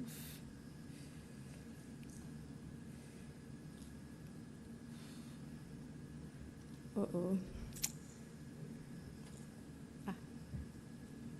Perfect. So what I'm projecting here is what I pick up. And by no means, I'm not looking to be exhaustive. I'm not looking to be prescriptive in how you run your companies. It's just to give you a flavor, to trigger thought, and probably have some improvement. I pick up a question that was asked some time back. Are the activities in oil and gas focused within the oil and gas region? No, because I can tell you when we are running the procurement process, we do not inquire which region you're from, not at all. We're actually looking to see whether you can deliver what we are looking for. So I'll start off. Typically, we have seen that most of the submissions we receive are inadequate or insufficient, and I'll qualify that. What does that mean? Missing information. So normally what we do, we structure our needs in what we call instructions, and then ask you to address those needs in writing. Most of the submissions sometimes we receive are missing most of the information we have asked for, or they're answering to something totally different. So we take it maybe that you were in a hurry and you had to kind of beat the deadline. Or worst of it all, we have experienced this where someone submits a bid to Total Energies but meant to send it to CNOC, something like that. So at this point, we are our hands are tied up as to what to do. Sometimes we will clarify in as much as possible, but I can tell you this in a way has impacted participation of farms. And I won't say just Ugandan farms, but on the whole. I'm sorry, I can't see. It's a bit far. Sorry, I'm just going to open this on my phone because I can't see that far. Okay, so basically what I'm trying to say here, typical challenges is if you could, in putting together your bid preparations, we actually read them. So if you could take the time to put together comprehensive bids. Now, we normally have the instructions quite clearly laid out, but if you don't understand them, do not hesitate to engage. So that brings me to the next point. We have noticed that there's a lack of proactive engagement by bidders during the process. When we send out the instructions, and we do this using online platforms to ease access, we do not hear from any of the bidders most times until the submission time. I want to demystify that. The more you engage us, the most likely you'll understand the scopes much faster. We have contacts in most of our bid documentation in email or telephone contacts. Do not hesitate to reach out to us. I want to emphasize that quite a bit, because oftentimes we note that there is a lack of engagement due to a perceived fear that I don't quite get. So I would really encourage you to do that, because it will help us to quickly also pick up if the documentation is not properly worded. The next one is really to also emphasize then, once you even engage, we have noted that there is a missing link between how you understand the scopes and how you go ahead to structure the methodology of how you're going to get the work done and all the other aspects of the tender. We understand that most of the farms here are very technically driven. So in terms of, I suppose, bid preparation, you focus more on understanding the technical aspects, but unfortunately miss out the heart of Total Energies, which is national content. So we know that you're good at what you do, but we want to understand, okay, how are you going to get it done in line with our objectives as we set them out in the bids, with aspects like national content, community inclusion. That actually is the X factor most times in the bids. We are driven towards bids that are technically qualified and have taken the time to demonstrate how they are going to participate within the communities that they're going to work? Do you have drives, for example, to recruit casual laborers from the communities that you're going to work in, or are you going to pick them up from the headquarters of your companies? Do you have any capacity building initiatives you would think of that could, whilst you're performing the service, also benefit the community that you're going to be working in? That really is normally the X factor. When, for example, you have comparable bids, we are driven to move more towards awarding such companies because they are driving the conversation not just for now, but also for the future. So now regarding contraction and compliance, I highlight this for purposes of improvement tips. We have noted that for whatever reason, preparation of participating in most of the procurement commences when the bid is launched. So I wanted to just share with you typically what delays most bidders, one, to participate, but even when they do, to remain competitive. Our bids have a section between understanding the technical aspects, having a look at the safety, social, biodiversity, and health aspects that relate to the scope. After that, how do you understand the maximization of national content in performing the scope? And lastly, how have you priced all that? Contractually, this is what we look at. In fact, it never changes from one bid to the other. So you can imagine if you prepared your company to have this on hand, that when you receive a bid, you already have a folder that you just pick, drop, and make a few tweaks to fit what is being asked. You've already covered almost 10 to 15% of the bid. We noted that timely, for example, timely filing of tax returns is a problem.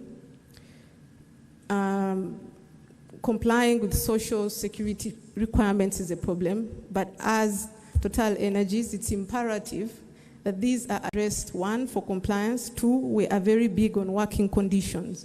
So if you can address some of the aspects that I'm projecting right now, you'd actually have your technical bid locked in. I'll touch a little bit on the National the National Supplier Development Database. It's important that you don't just get your company registered, but keep that valid. In other words, keep in touch with the regulator to make sure that you have updated information, and at the same time, the registration is current.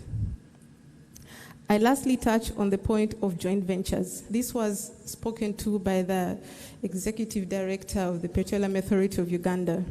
Joint ventures is one of the key areas we are really encouraging most of the bidders through our workshops, through one-on-ones, to look into.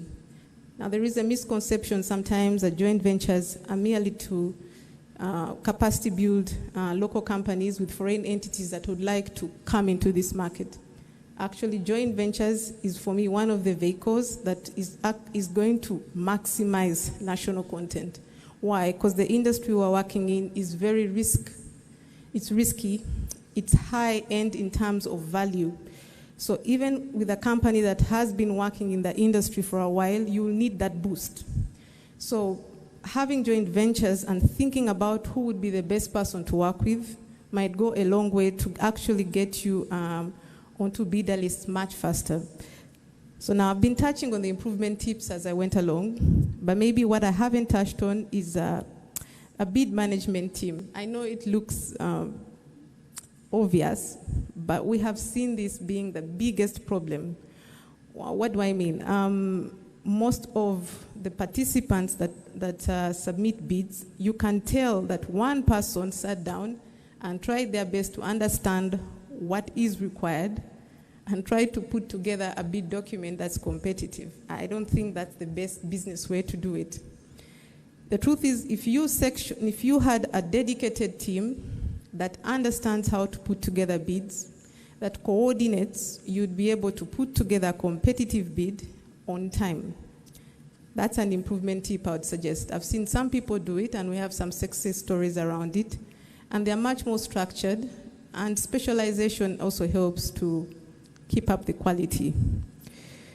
Well, the next tip is quite obvious. I share it to demystify the fact that we always go for the lowest bid. Not necessarily, because we have other considerations. As I mentioned, National content is one of those. If we have 2 bidders in the running for an award and one of them has a higher national content and the price difference between the 2 bids is 5%, we'll go with the one with a higher national content score and plan and commitments. So in other words, when you are pricing, you need to keep in mind the profit margin that you're going to top up on your bid. 1, should be well thought out, but 2, should be clearly sectioned for us to see how you've apportioned your costs across board. Oftentimes, the misconception that the lowest bid is what will be taken drives poorly developed bids, which unfortunately we cannot award. I will not read out everything because it's all written out, but what I want to close off, because this is something dear to us as Total Energies, is that the maximization of national content is a joint effort. In order for us to include as many players as possible, we need you to, 1, have a look at all the bids that we advertise, and we do this systematically in all the media that we have. Please respect the timelines, because we are trying to run something that is transparent but also fair across board. And then when you do participate, please read the documentation. If you're stuck, you know, our offices are on Coast View Towers, Yusuf Le Road. Come to the 5th floor and say, look, I don't understand your English, break it down for me. We have a whole team around that. And lastly, when you do get the opportunity to submit the bid, keep note that every aspect in our bids is important. It's not only about price. National content is equally important, and we are driven to see that actualized in what we do. So I thank you for listening to me.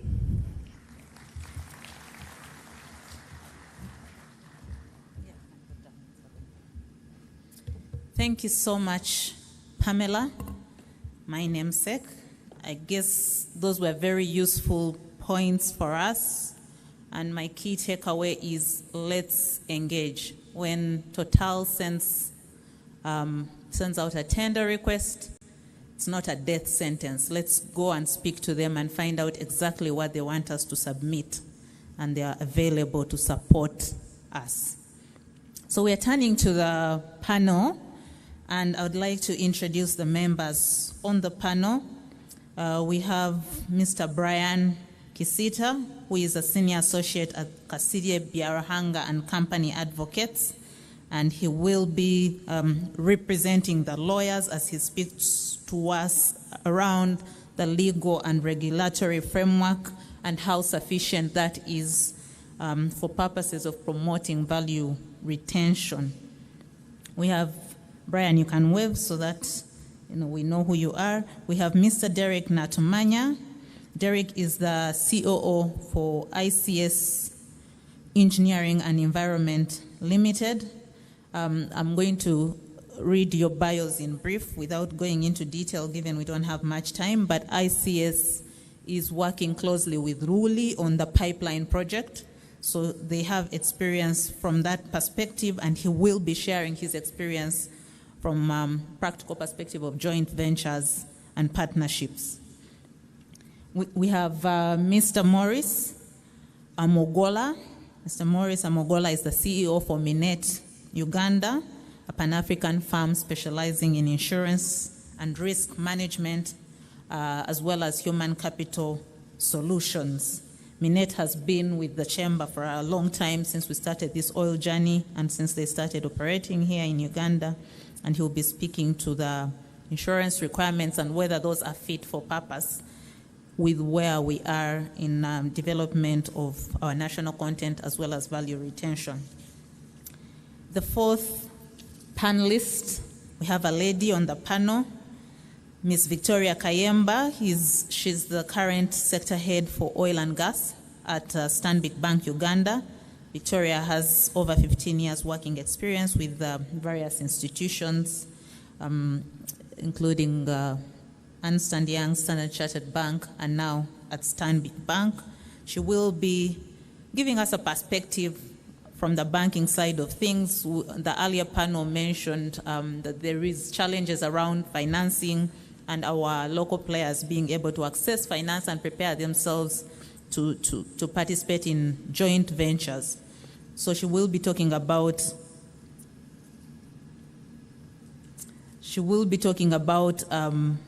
the financing perspectives and how they can support our local service providers. And then on the panel still we have Mr. Nick Tuma, who is currently the Human Resource Manager for East and Southern Africa for Schlumberger. And Schlumberger has been here through the exploration phase. They're here with us in the development phase. They're actually doing some work on the Tilenga project. So they will talk about capacity in country and how we can support specialized services, locals in specialized services such as drilling, well completions, and the like.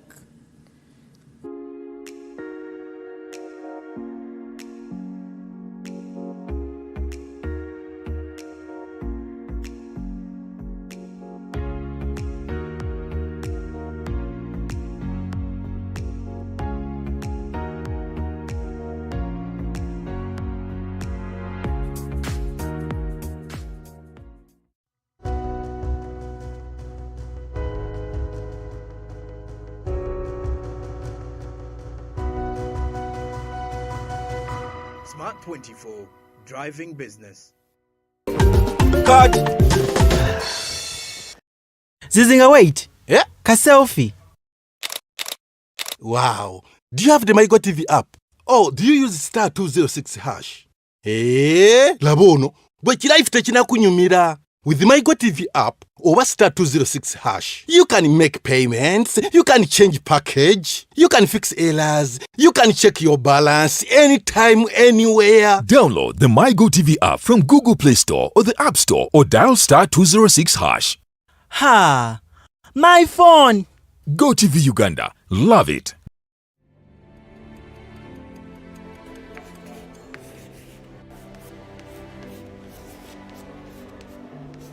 This is Jordan. When it comes to classwork, Jordan is magic. Jordan shines. Jordan makes his peers better. Jordan is a true leader. White Star Magic family. Be a leader. Be magic.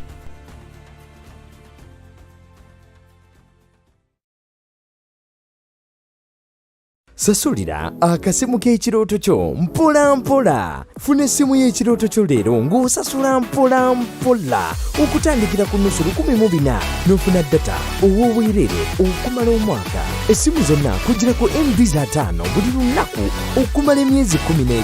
Osasulira omwaka gumu. Ziri mu maduuka ga MTN n'aga M-Kopa.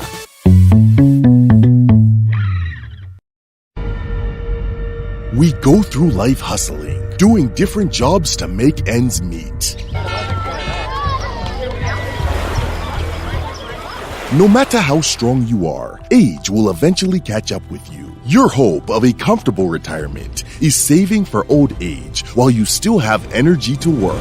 Uganda Retirement Benefits Regulatory Authority, the regulator of all licensed retirement benefit schemes, UBRA, encourages you to choose from any of the licensed schemes and start saving, whether employed or self-employed, to avoid regret during your old age. For more information, call 0417-304-500. This message is brought to you by Uganda Retirement Benefits Regulatory Authority.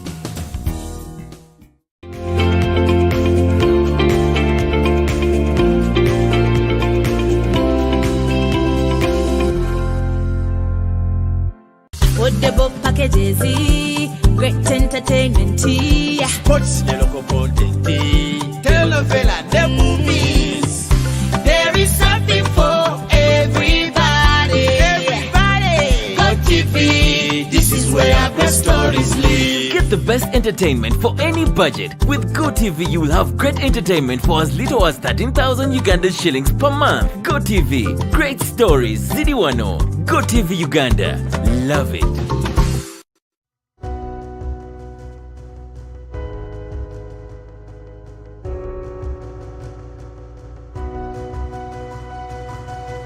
Smart 24, driving business.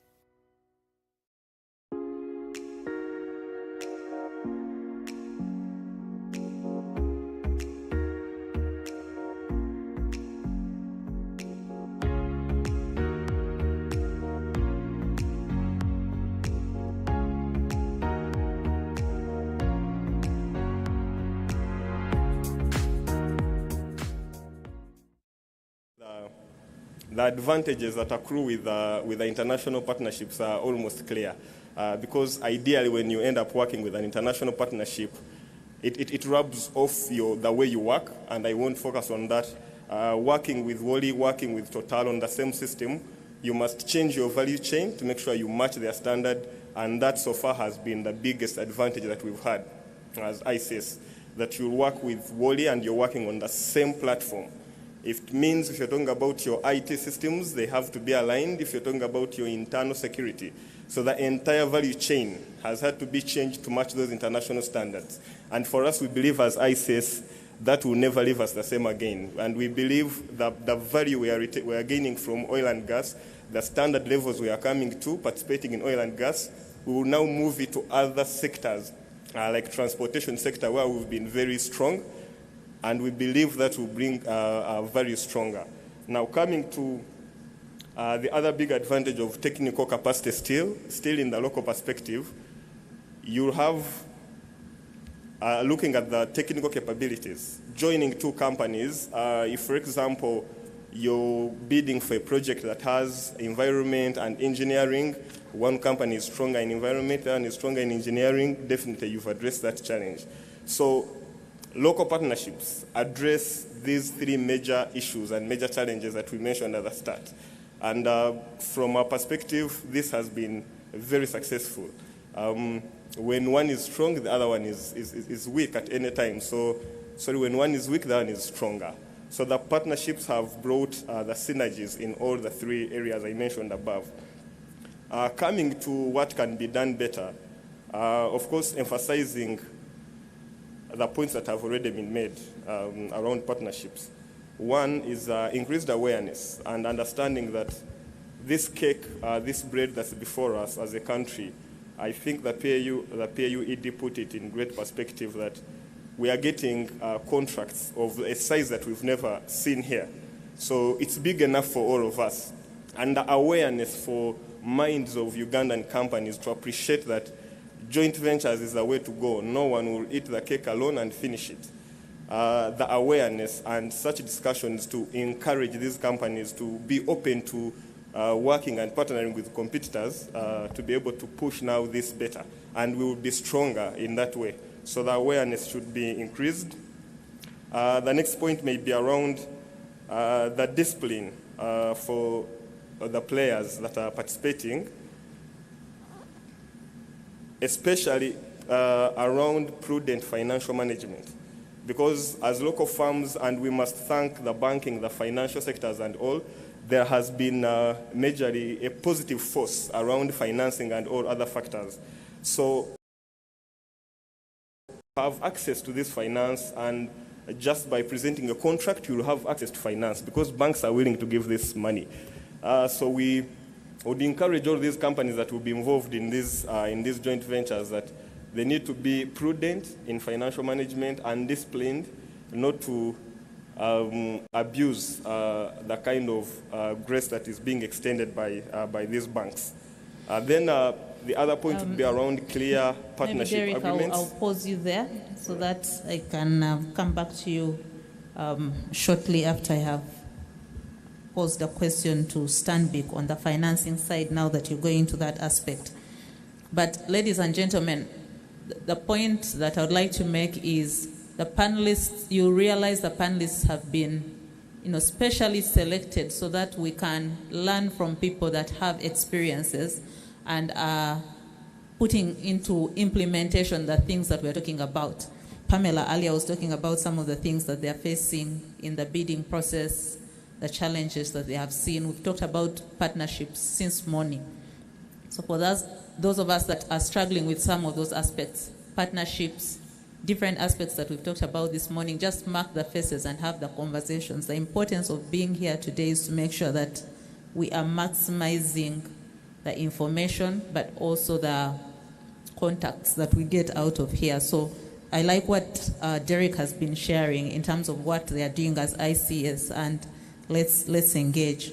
So I'll ask a question to you, Victoria, from the banking side perspective. because earlier, I think it was Veronica who talked about the fact that locals are struggling with financing as well as packaging themselves to look appealing to the banks. From a Stanbic Bank perspective, and probably from a wider perspective of financial institutions, how are banks positioning themselves to support the local service providers with financing, considering that we all want to participate, we want those partnerships, but we are struggling to get the financing? Can you tell us how we can de-risk ourselves as subcontractors and local service providers? Much, Pamela, for that question. Obviously, it is a very challenging question, given that the different people in the room have different experiences with the different banks. But before I answer that question, I'll just paint for you the picture of how a traditional bank thinks. In the mind, what goes on in the mind of a traditional banker when a contractor or a subcontractor approaches them for financing.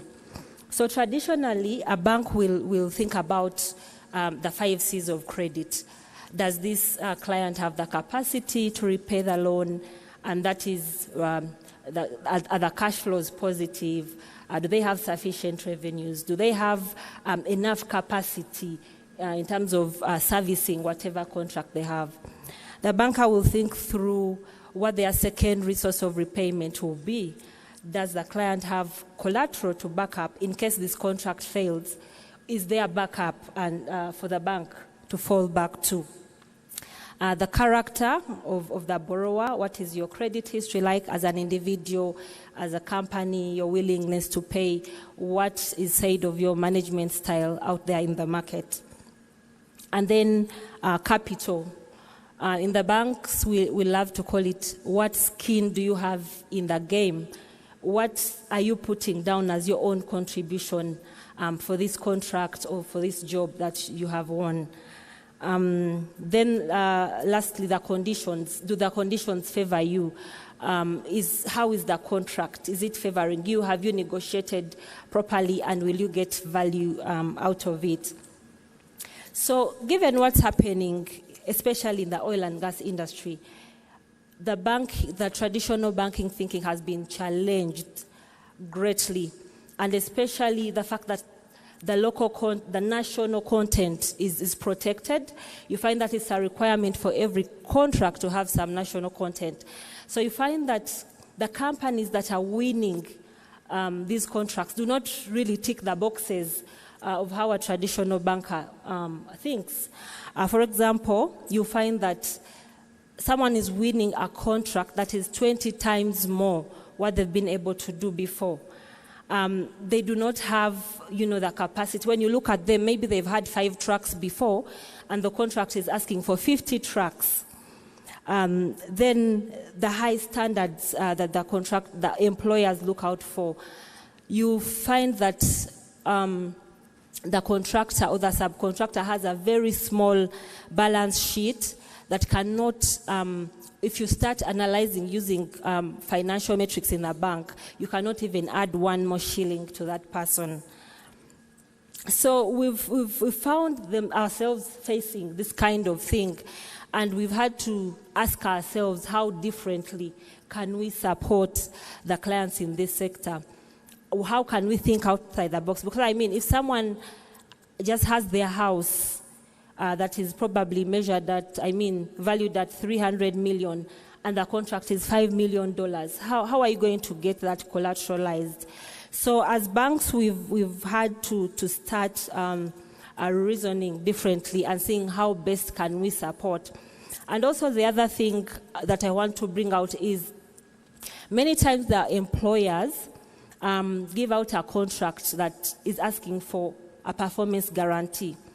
Remember, I have just described to you the kind of company. It's a small company, but the employer has, trusted them with this huge contract and has requested for a performance guarantee from the bank. Now the question is, how do the banks satisfy themselves about the performance of this contract? Because the guarantee is going to be called once the contractor does not perform.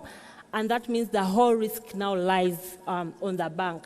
So the banks have to find a way of satisfying themselves or seeing how this performance risk is mitigated. So because of the high perceived risk to financial institutions due to the nature of the national content players that are coming through, they've had to face challenges around high cost of financing and some resistance from the banks in terms of lending them. So I'll then talk about what are some of the things that the banks, how have the banks positioned themselves, or what are the banks thinking through in supporting these contractors. First of all, as banks, we have to understand the challenges faced by these companies, the nature of them, and then see how to rely on the contracts and be able to structure facilities following the contracting cycle and making sure that we follow through each step of the way. For example, if because the contracting cycle it goes all the way from bidding to award of the contract, to contract execution, and to completion of the contract.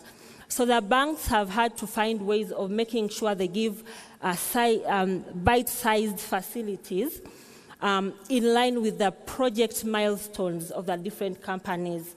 I'll give you an example. If a company has a contract to, let's say, provide transportation services, the first bit would be to mobilize trucks to be able that they are on site to be ready for the work.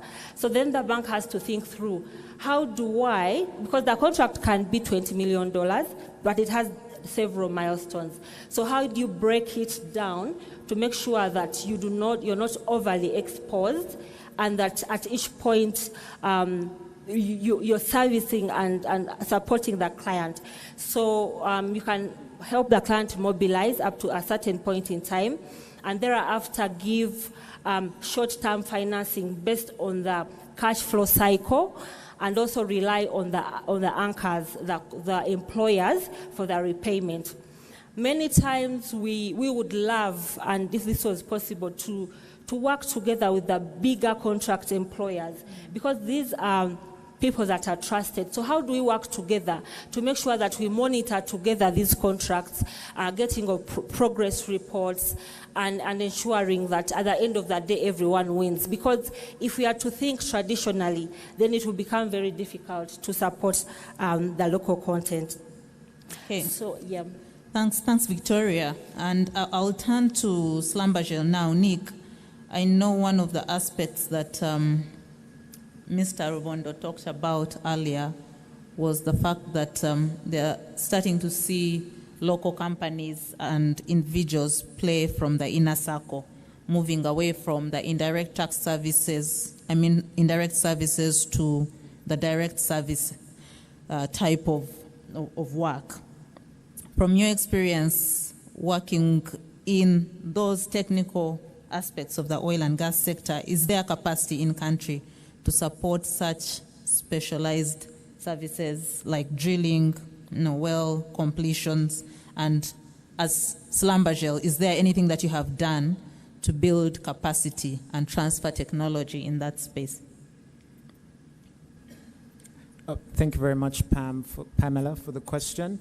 So when it comes to respond to your question on whether there's capacity in country, I would say there is a lot of potential in country for people to get into the specialized services. And the reason I say that is since we had the FID signed on February 1st, I've been on a few calls with Ugandan business owners and their joint venture partners or strategic partners from other countries, Nigeria, Pakistan, who are looking at being subcontract for us for some of the services that we're offering with the Tilenga package. So I would say, to piggyback on what the ED of PAU said, is we as the Ugandans, we need to be ready to do the joint ventures and to partner with some of these people who have the technical capabilities and probably also the financing muscle that is needed to make these strategic partnerships go ahead. To your question on whether what Slumbergel is doing in Uganda to develop these strategic partnerships, the number one thing that we always look at is whether it makes sense for the business. And right now, since we're still in the mobilization stage, we're still thinking around that. However, we have made a lot of strategic partnerships in Nigeria, and we have a lot of joint ventures with companies that we work with in Nigeria. Some do maintenance for us, drilling, different sorts of services, and we are looking to doing the same in Uganda. And what we will be doing later on going on would be holding supplier dialogues where we can share with the Ugandan community where the opportunities could be. And if there are those who have partnerships already with companies from abroad, we can still engage with them, have conversations, tell them what the scope of our work is now and where the possible potential is for them to join hands with us. Just further to add to that, on one of the other things that we're also doing on developing local capacity is local hiring. And this is underlined by 3 main items. The first one is we hire where we work. So we are hiring a lot of Ugandans, fresh from the universities and also experienced professionals that we are bringing in. We are very serious and focused on developing the national content in Uganda. The other thing is we have a robust training and development program, which we take everyone through, which is complemented by what we call borderless careers. So we are hiring Ugandans here from Uganda. We're sending them to Angola, Mozambique to train. And once they've completed that phase of the training, we'll bring them back and plug them into the project. So that's what we are doing with regard to capacity building. And when it comes to technology transfer, we are working with Makerere University, which is something we started in 2011, but we're looking to now expanding it to other institutions where we share with them some of our licenses for software such as Petrel that they can use and prepare for their working life going forward. Okay, thank you, Nick. And it's comforting to hear that there's steps being taken to ensure that we are not staying in the outer circle, but we are getting into the inner circle as well. The earlier panel spoke about insurance and touched on certain aspects of insurance, some of the challenges that we are seeing. Maurice, from an industry perspective, do you think our current insurance requirements are fit for purpose? And what has been your experience so far? I know we haven't probably had a lot of insurance going in the development phase, but you can draw from prior experience and current experience on what you have seen so far.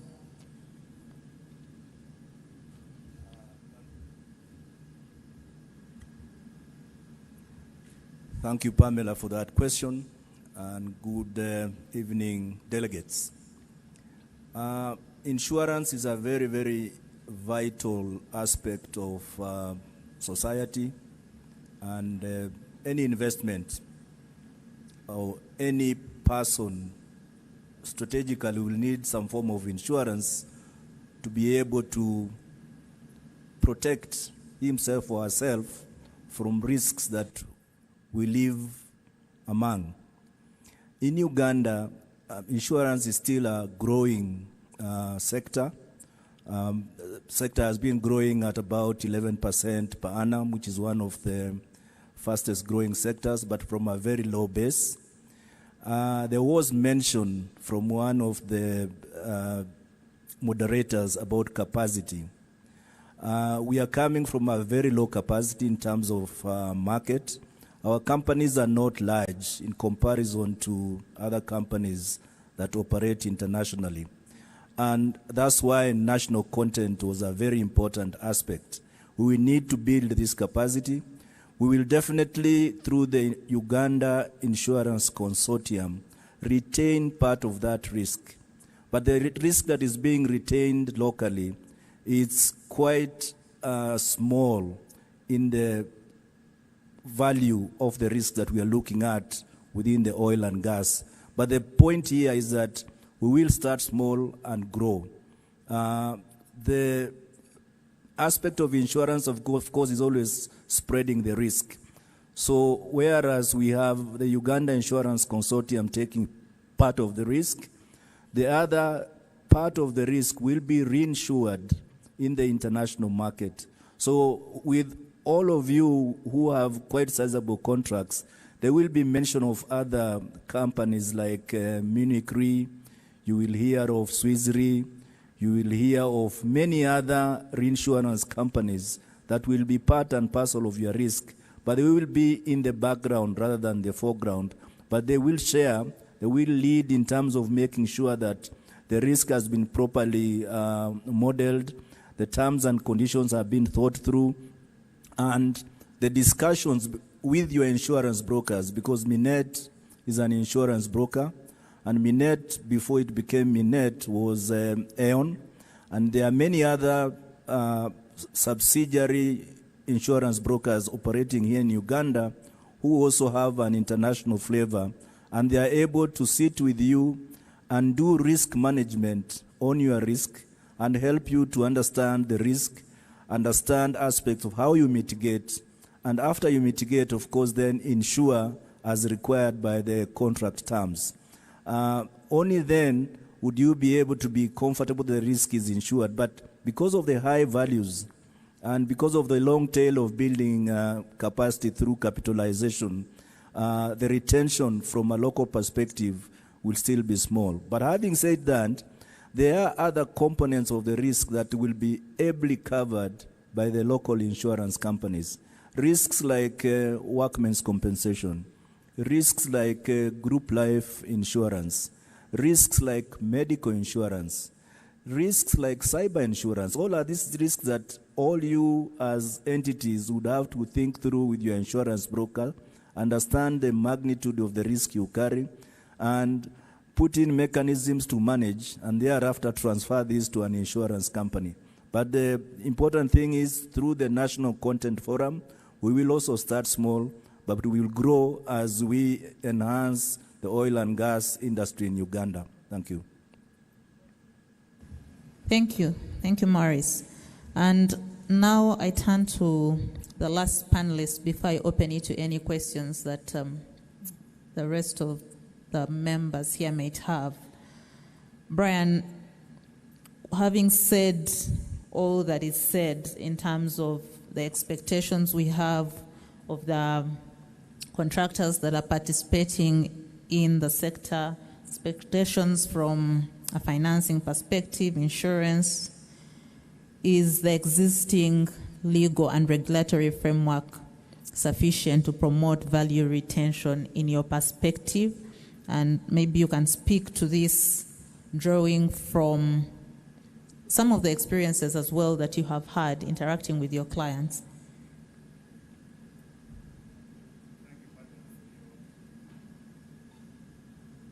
Yes, thank you, Pamela, for your question. First and foremost, we do not have enough data that this legal framework is sufficient at the moment. We'll have to give it time to assess the legal framework regarding national content. However, we draw from experiences and lessons from other oil and gas producing countries where there have been success stories. Some of the success stories have come from Nigeria and Angola, and I would like to go through what Uganda has done that has followed the path that Nigeria and Ghana have set for us, that will ensure that our legal and regulatory framework in the oil and gas industry is sufficient. Firstly, Uganda enacted a specific national content laws, which is very vital if you're going to ensure that national content and value retention is sufficient. In enacting the specific legal framework, some of the aspects that have been key in national content frameworks have been three aspects. One of them is promotion of local employment, promotion of skills development and technology transfer, promotion of national industry participation, and these three aspects are embedded in our national content laws. And on looking at lessons from other oil-producing countries, in order to ensure that these three aspects are realized, successfully realized, they have followed three main principles. One of them is being the degree to which local content is embedded in sector-specific policies and legislation. The second being the degree to which the local content framework includes local content thresholds. And the third being the degree to which local content framework includes monitoring and implementation mechanisms. So in promoting local employment, skills development, and technology transfer, as well as national industry participation, these three principles have to be followed. I'll give examples in the national content law that shows that actually these three principles have been followed in Uganda's national content law. For instance, you will see that when it comes to local employment, the national content law talks about Ugandan companies and defines them being companies that are employing 70% of Ugandans, which is a clear indicator that we are promoting local employment. As you can see, it's embedded in the law, and the thresholds are also there. It also talks about labor clauses. This is why I talk about labor clauses, that if every contract, a contract of above $1 million US should have a labor clause that states that they will hire a minimum percentage of Ugandans. Though the percentage is not stated, at least it goes a long way in showing that our national content law is talking about promotion of local employment. Thirdly, another example you will see is in our national content law, it talks about, especially in the upstream content law, it talks about hiring of Ugandans that at the start of petroleum activities, in the category of support and middle-level staff, that percentage has been 95%. That's quite a big number. If you're telling all companies at the start of petroleum at the start of petroleum activities, your support and middle-level staff has to be 95%. That's a clear indicator that Uganda is at the forefront of promoting local employment. When it goes to technology transfer and skills development, they have made it. It has been clearly stated out in the national content laws that if a company or if a licensee or contractor has been approved, they have to submit what they call a detailed plan, training and recruitment plan. In the training and recruitment plan, they have to show how they are going to engage in skilling and training of Ugandans. And this plan has to be approved by PAU. So in that instance also, Uganda is on the right track. When it comes to national, when it also comes to national industry participation, you see that previous speakers have spoken about ring fencing of certain sectors in the economy. That's a clear indication that national industry participation is a big factor in our national content laws. Okay. Also, lastly, before I conclude, just to drive the point home, if you look at our, especially I'm focusing more on the upstream local content framework, you see that in both the midstream and upstream local content legal framework, they talk about all licensees and contractors submitting annual national content performance reports. These reports have to be submitted every year for review by PAU. In those reports, they have to state out the following: the employment achievements in terms of hours or days worked by Ugandan citizens and foreign workers and their status. It also has to set out the Ugandan citizens trained and employed, indicating particulars by name, job, and level of training and employment. It also has to set out the procurement achievements in terms of quality of locally manufactured materials and materials of foreign origin. Then it has to state the names of Ugandan companies, Ugandan citizens, and registered entities contracted, the contracts awarded, the value of each contract awarded, and duration of the contract. And lastly, The report has to show technology transfer initiatives, research and development programs, and any training programs by the licensee. So in this, as I conclude, I'll say the national content legal framework is sufficient. We may have to wait for some years to assess the data, but as it stands, we are following the path set by Nigeria, which has been a success story in Africa. Thank you, Pamela. Okay, thank you so much, Brian. I think I agree from the many aspects that you have covered that we have a robust framework that we are working with. I guess the test will be in the monitoring and implementation of that framework to ensure that we realize its intended objective. I want to believe we have some questions here, starting from our initial presenter, Pamela, who spoke to the bidding process at Total, and the rest of the panelists this afternoon. I hope we have microphones moving around. Let me just have your hands up if you have any questions, and I'll take about 3 questions before we can wrap this up. So there's a gentleman in pink, there's one in the middle in a black jacket and blue shirt.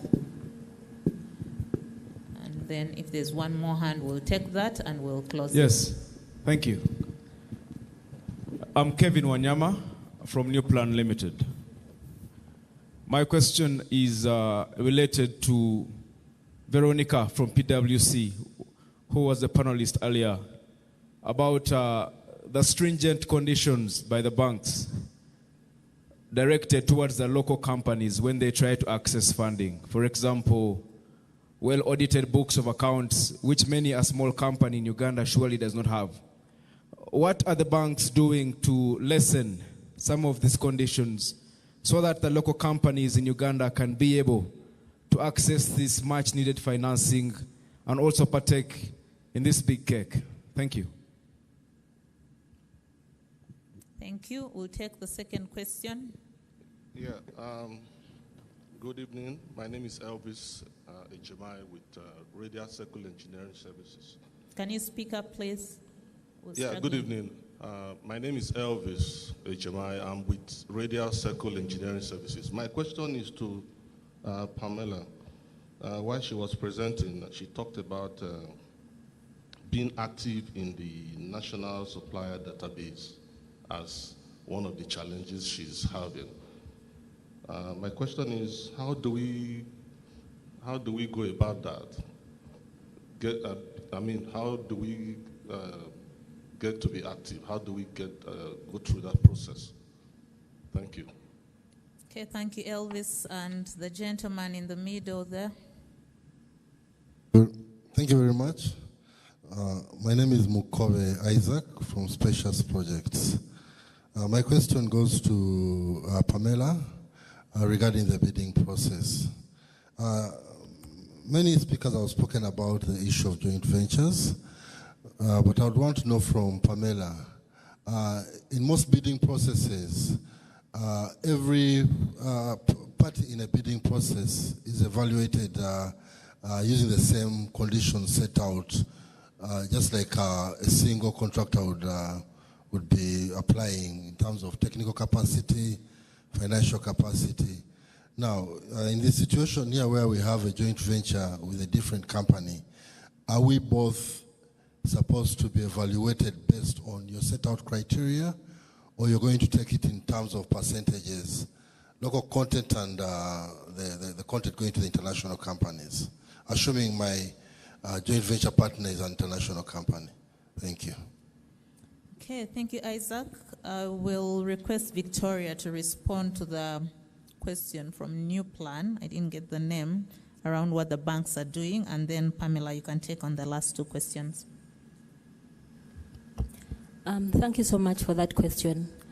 One thing we need to understand is that the banks have to look at your business and how you're running your business. Now, one of the things, whether you have a contract or not, is that you must have a business with proper financials. Now, we've not reached as, we are not yet saying how big is your revenue or how strong is your balance sheet. But even as a small business, you have to have the financial discipline to have your books in order, to have them audited. It may not be by the largest audit firms, but how are the banks going to get that comfort that you're actually running your business and you will be able to execute on this contract? They are relying on you to drive your business, to be in charge. So they will ask for things like financials, which have to be in order. They will ask for things like your CRB report, to look at your credit history. And they are trying to gauge and see, can I take this risk? Even if there is a strong contract in place, but never mind that the employer is actually saying, the bank, please take the risk. So the bank has things that really they have to look at as minimum requirements. And some of those are financials. They don't have to be the strongest of them, but at least let them be properly audited and properly kept. So in conclusion, what I'm saying is that the banks will look at the business, the underlying business, even without the contract. How have you been running it? What is the management profile like? And what is your history of performance? And I think those are things that have to be taken into consideration. Thank you. Thank you, Victoria. Pamela.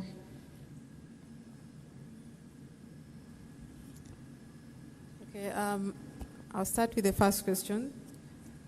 So the question was, how do you get your entity registered to the National Supplier Database? So if you visit the website for the Petroleum Authority of Uganda, you'll find all the requirements listed on the website, which you should have a read and then submit the application. It's an online application, and it's as simple as that.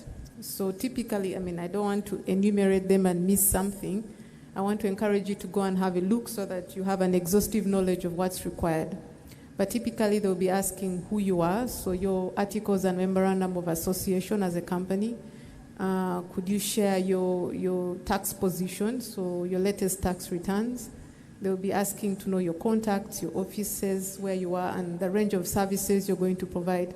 Once you provide all this information, the authority will have a read, review, get back to you if they have any questions.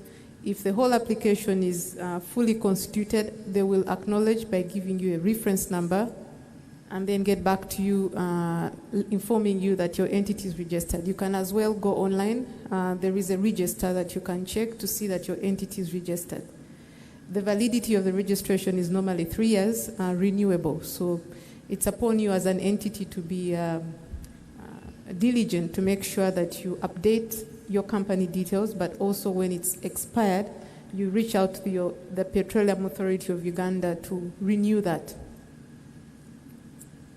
The second question was related to the JVs. The question, if I get it right, let me know if I've not rightfully paraphrased it. Basically, you want to know if you're a joint venture between a foreign entity and a Ugandan, how you evaluated as a JV in a bidding process. Am I right? Says yes. Oh, okay.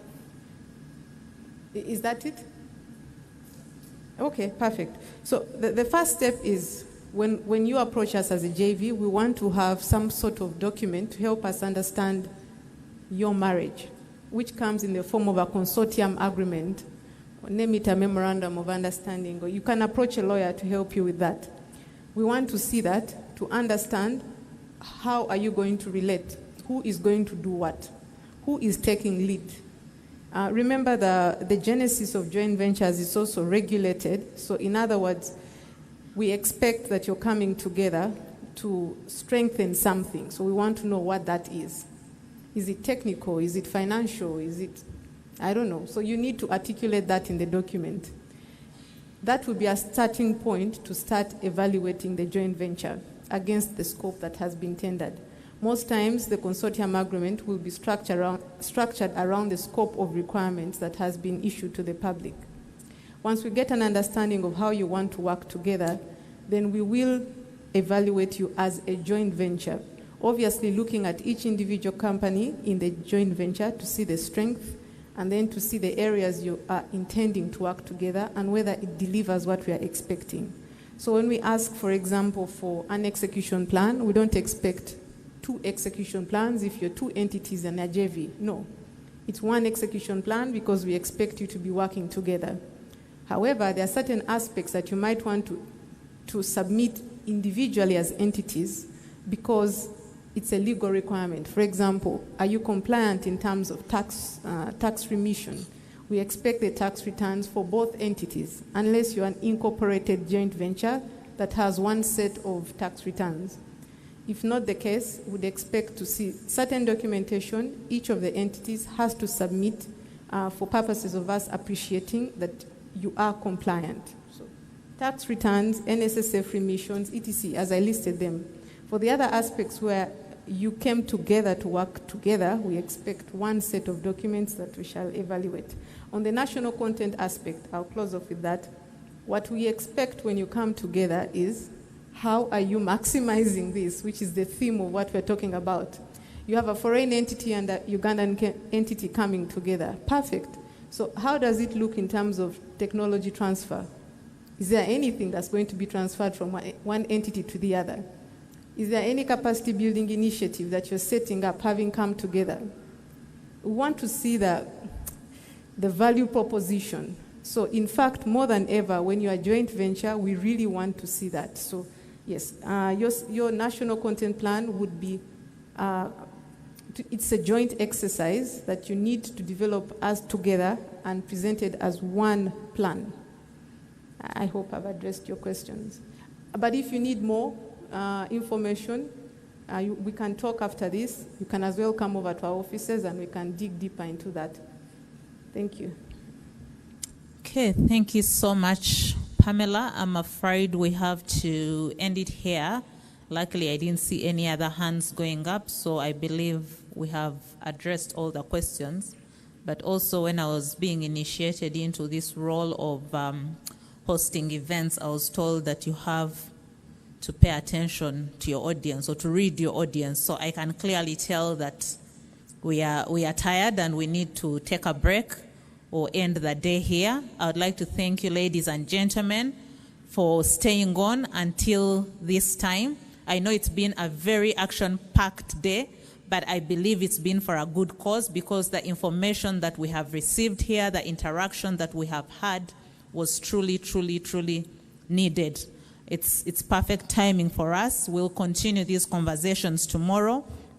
We have an equally packed program for the day. If you will have a look at your programs, we will be starting or resuming at 9 a.m. in the morning.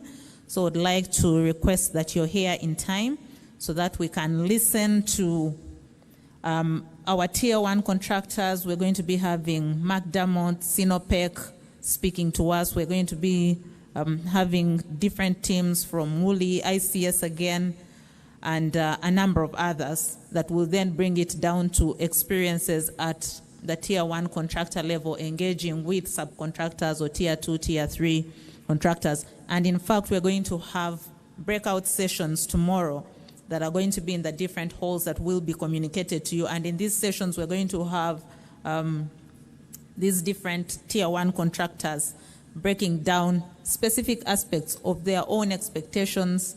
How do you win and optimize opportunities at Tier 3 level? So there's going to be many interesting things that we're going to listen to tomorrow. Thank you so much to our panelists this afternoon again, and please do feel free to speak to them, run after them as they head out, catch them at the coffee area.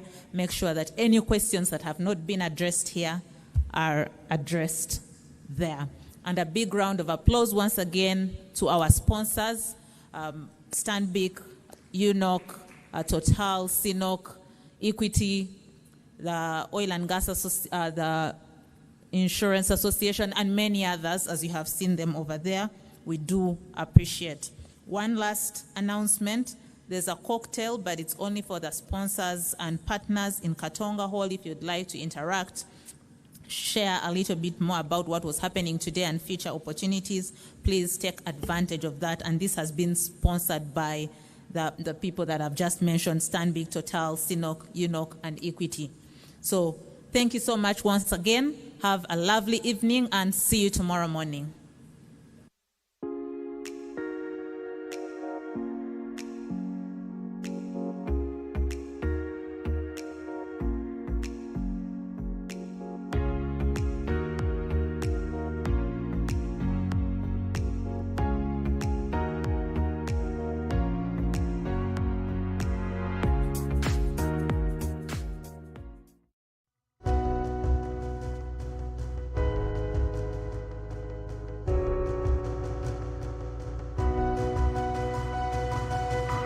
Smart 24, driving business.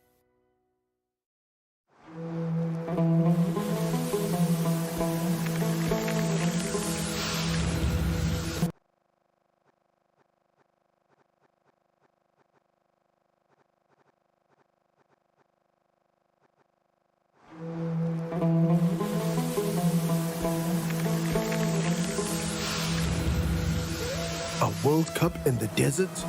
The first one in the Middle East. The first to be held at the end of the year? That's crazy.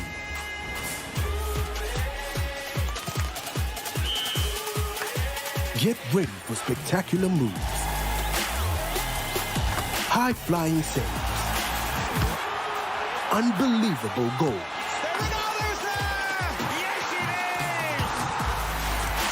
Out of this world celebration. Would you believe it? What a moment here! All 64 matches live.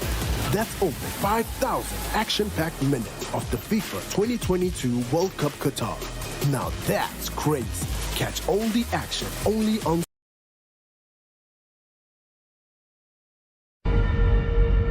We go through life hustling, doing different jobs to make ends meet. No matter how strong you are, age will eventually catch up with you. Your hope of a comfortable retirement is saving for old age while you still have energy to work.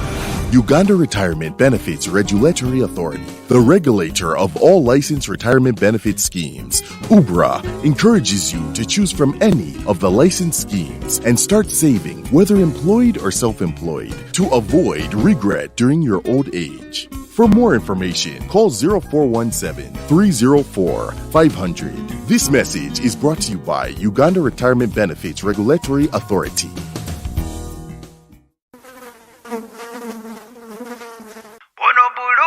Bulu magic is my joy. Ono bulu magic wange.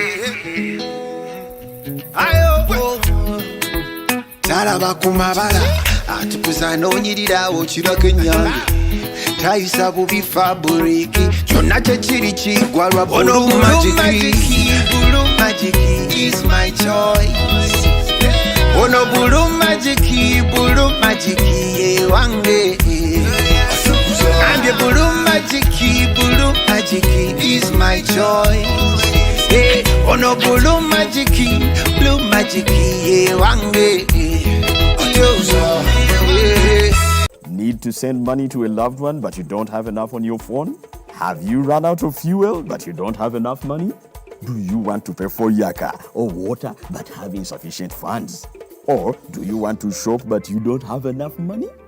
Don't worry, get away with MTN Momo Advance. Momo Advance tops up your Momo to complete your transactions. Dial *165*5*3# to apply. MTN Momo Advance is always available when you need it. God. Zizinga, wait. Yeah? Ka selfie. Wow. Do you have the MyGo TV app? Oh, do you use *206#? Hey, labono. Bwe kirayifite kinakunyumira. With the MyGo TV app over *206#, you can make payments, you can change package, you can fix errors, you can check your balance anytime, anywhere. Download the MyGo TV app from Google Play Store or the App Store or dial *206#. Ha! My phone! GoTV Uganda. Love it. And Bully Day when you invest with Britain's unit trusts. Are you saving up for a car, school fees, a wedding, a house, or more enjoyments on that holiday? Whatever your investment goal is, Britain's asset managers have you covered. Open a Britain Unit Trust Fund account today, start your investment journey, and enjoy accrued interest on your investment. Bully Day. That's right, every day. Professional investment management from our money magicians. Easy withdrawal of your funds within less than a week. All you need is a minimum investment of a polite 100k and a minimum top-up of 50k whenever the extra money checks in to grow your savings. Call us today on 0312-305-600 or send an email to clientservicesug@britam.com to get started. Britam Asset Managers is regulated by the Capital Markets Authority. Terms and conditions apply. Britam, with you every step of the way.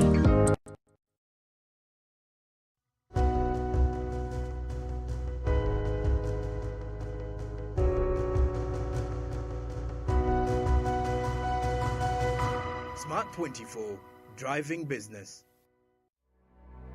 Hi, welcome to another episode of Cold Fusion, where I cover anything in science, technology, business, or history. On this channel, we've seen plenty of cases of scams and frauds. But what if the very same financial institutions who we trust with our money end up committing some of the biggest frauds of all time? It's not fun to think about, but it's almost a fact of life now. Now don't get me wrong, not all banks are bad, but some of the largest financial institutions are no stranger to deceit. In this episode, we'll take a look at some of the biggest frauds ever committed by banks, and then we'll end on an exclusive story with Rob Bestian, a licensed stockbroker of over 8 years, who has agreed to publicly blow the whistle here on Cold Fusion. Rob used to work at one of the biggest banks in the United States, but has since left. Let's begin. You are watching Cold Fusion TV.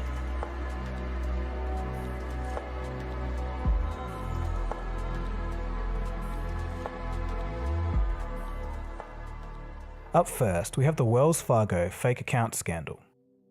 Wells Fargo, the third largest bank in the United States, ruined their reputation in one big catastrophe. It all started when Wells Fargo executives wanted their staff to meet aggressive sales targets in their financial products business. These products were things like mortgages or credit cards. Employees who met these targets were eligible for promotions and bonuses, while employees who did not meet these sales targets faced relentless pressure and even termination. Success by retail banks was measured in part by the average number of products held by a customer. So to appear more successful, Wells Fargo employees then created millions of savings and checkings accounts for customers without their knowledge or approval. Why? Because they wanted to sell multiple products to the same customers. For example, a customer with a checking account might also be given a credit card that they didn't ask for. To achieve the sales goals set forth by the company, bank branch staff resorted to inappropriate activities. They started using their own contact information on forms to prevent customers from discovering the scam. Employees were accused of creating fraudulent checkings and savings accounts by moving money out of existing accounts into the new ones. This was made possible by setting the customer's PIN numbers to 0000. Now the bankers had full control of the client's accounts without them knowing. As early as 2011, the Wall Street Journal smelt a rat and ran a story of the illegal practices, but nobody really cared. Another article in 2013 was published by the Los Angeles Times. This time, it focused on the intense pressure on bank managers and individual bankers to produce ever-increasing sales and even mathematically impossible quotas, but still, nobody cared. Eventually, many of the bank's customers noticed something strange. They questioned fees on accounts that they didn't ask for or didn't even realize they owned. The influx of complaints finally drew the attention of regulatory agencies. The fraud started to gain wider attention in 2016 when a group of government regulatory agencies fined the bank a combined $185 million. So that's my question about Wells Fargo. How far up the line did this go? This generation of executives that either could have known or should have known, and in some cases we talked to people and they said, look, they were told that there were suspicious numbers on the platform here, and they decided not to do anything about it. I mean, someone told us 42 debit accounts by a single banker in Southern California. Nobody said as a manager, hey, that looks a little bit fishy, maybe I should look into that, perhaps this is made up. Wells Fargo subsequently dealt with civil and criminal lawsuits and paid out over $2.7 billion. John Stumpf, Wells Fargo chief executive at the height of the scandal, was forced to resign. When all was said and done, the bank had created over 3.5 million fraudulent accounts. But Wells Fargo traded its hard-earned reputation for short-term profits and harmed untold numbers of customers along the way. I had 15 accounts at once. It was just very frustrating. And these are accounts I never opened. Interest rates are an important part of any economy. But what if the interest rate of corporate loans, student loans, mortgages, and more were all controlled by a single mechanism? a mechanism that was fraudulently being altered. The London Interbank Offered Rate, otherwise known as LIBOR rate, is exactly that. The LIBOR scandal was probably the biggest financial crime that you've never heard of. One way of judging how healthy they were was by how much interest they were paying to borrow cash, which would also affect the cost of mortgages and loans. The way LIBOR worked was that each bank had to estimate how much interest they'd have to pay to borrow cash. Then the rates from all the banks were averaged. That's the LIBOR rate. In total, LIBOR itself underpins $350 trillion of value based in derivatives. By manipulating the LIBOR, the traders in question were inherently causing a cascade of mispriced financial assets throughout the entire global financial system. The LIBOR is supposed to be the total assessment of health of the financial system, because if the banks feel confident about the state of things, they report a low interest number. And if the member banks feel a low degree of confidence and see risk in the financial system, they report a higher interest rate number. The huge flaw in this approach was that the estimates that the bank gave on interest rates was being used to determine the actual LIBOR interest rate. None of the banks actually had to borrow and lend at the same rate mentioned in LIBOR. The banks merely had to tell the regulators that they would do so. In practice, they would be borrowing and lending at completely different rates. They could then profit on the difference between what they reported and what they actually traded with. Banks realized that they could form a cartel and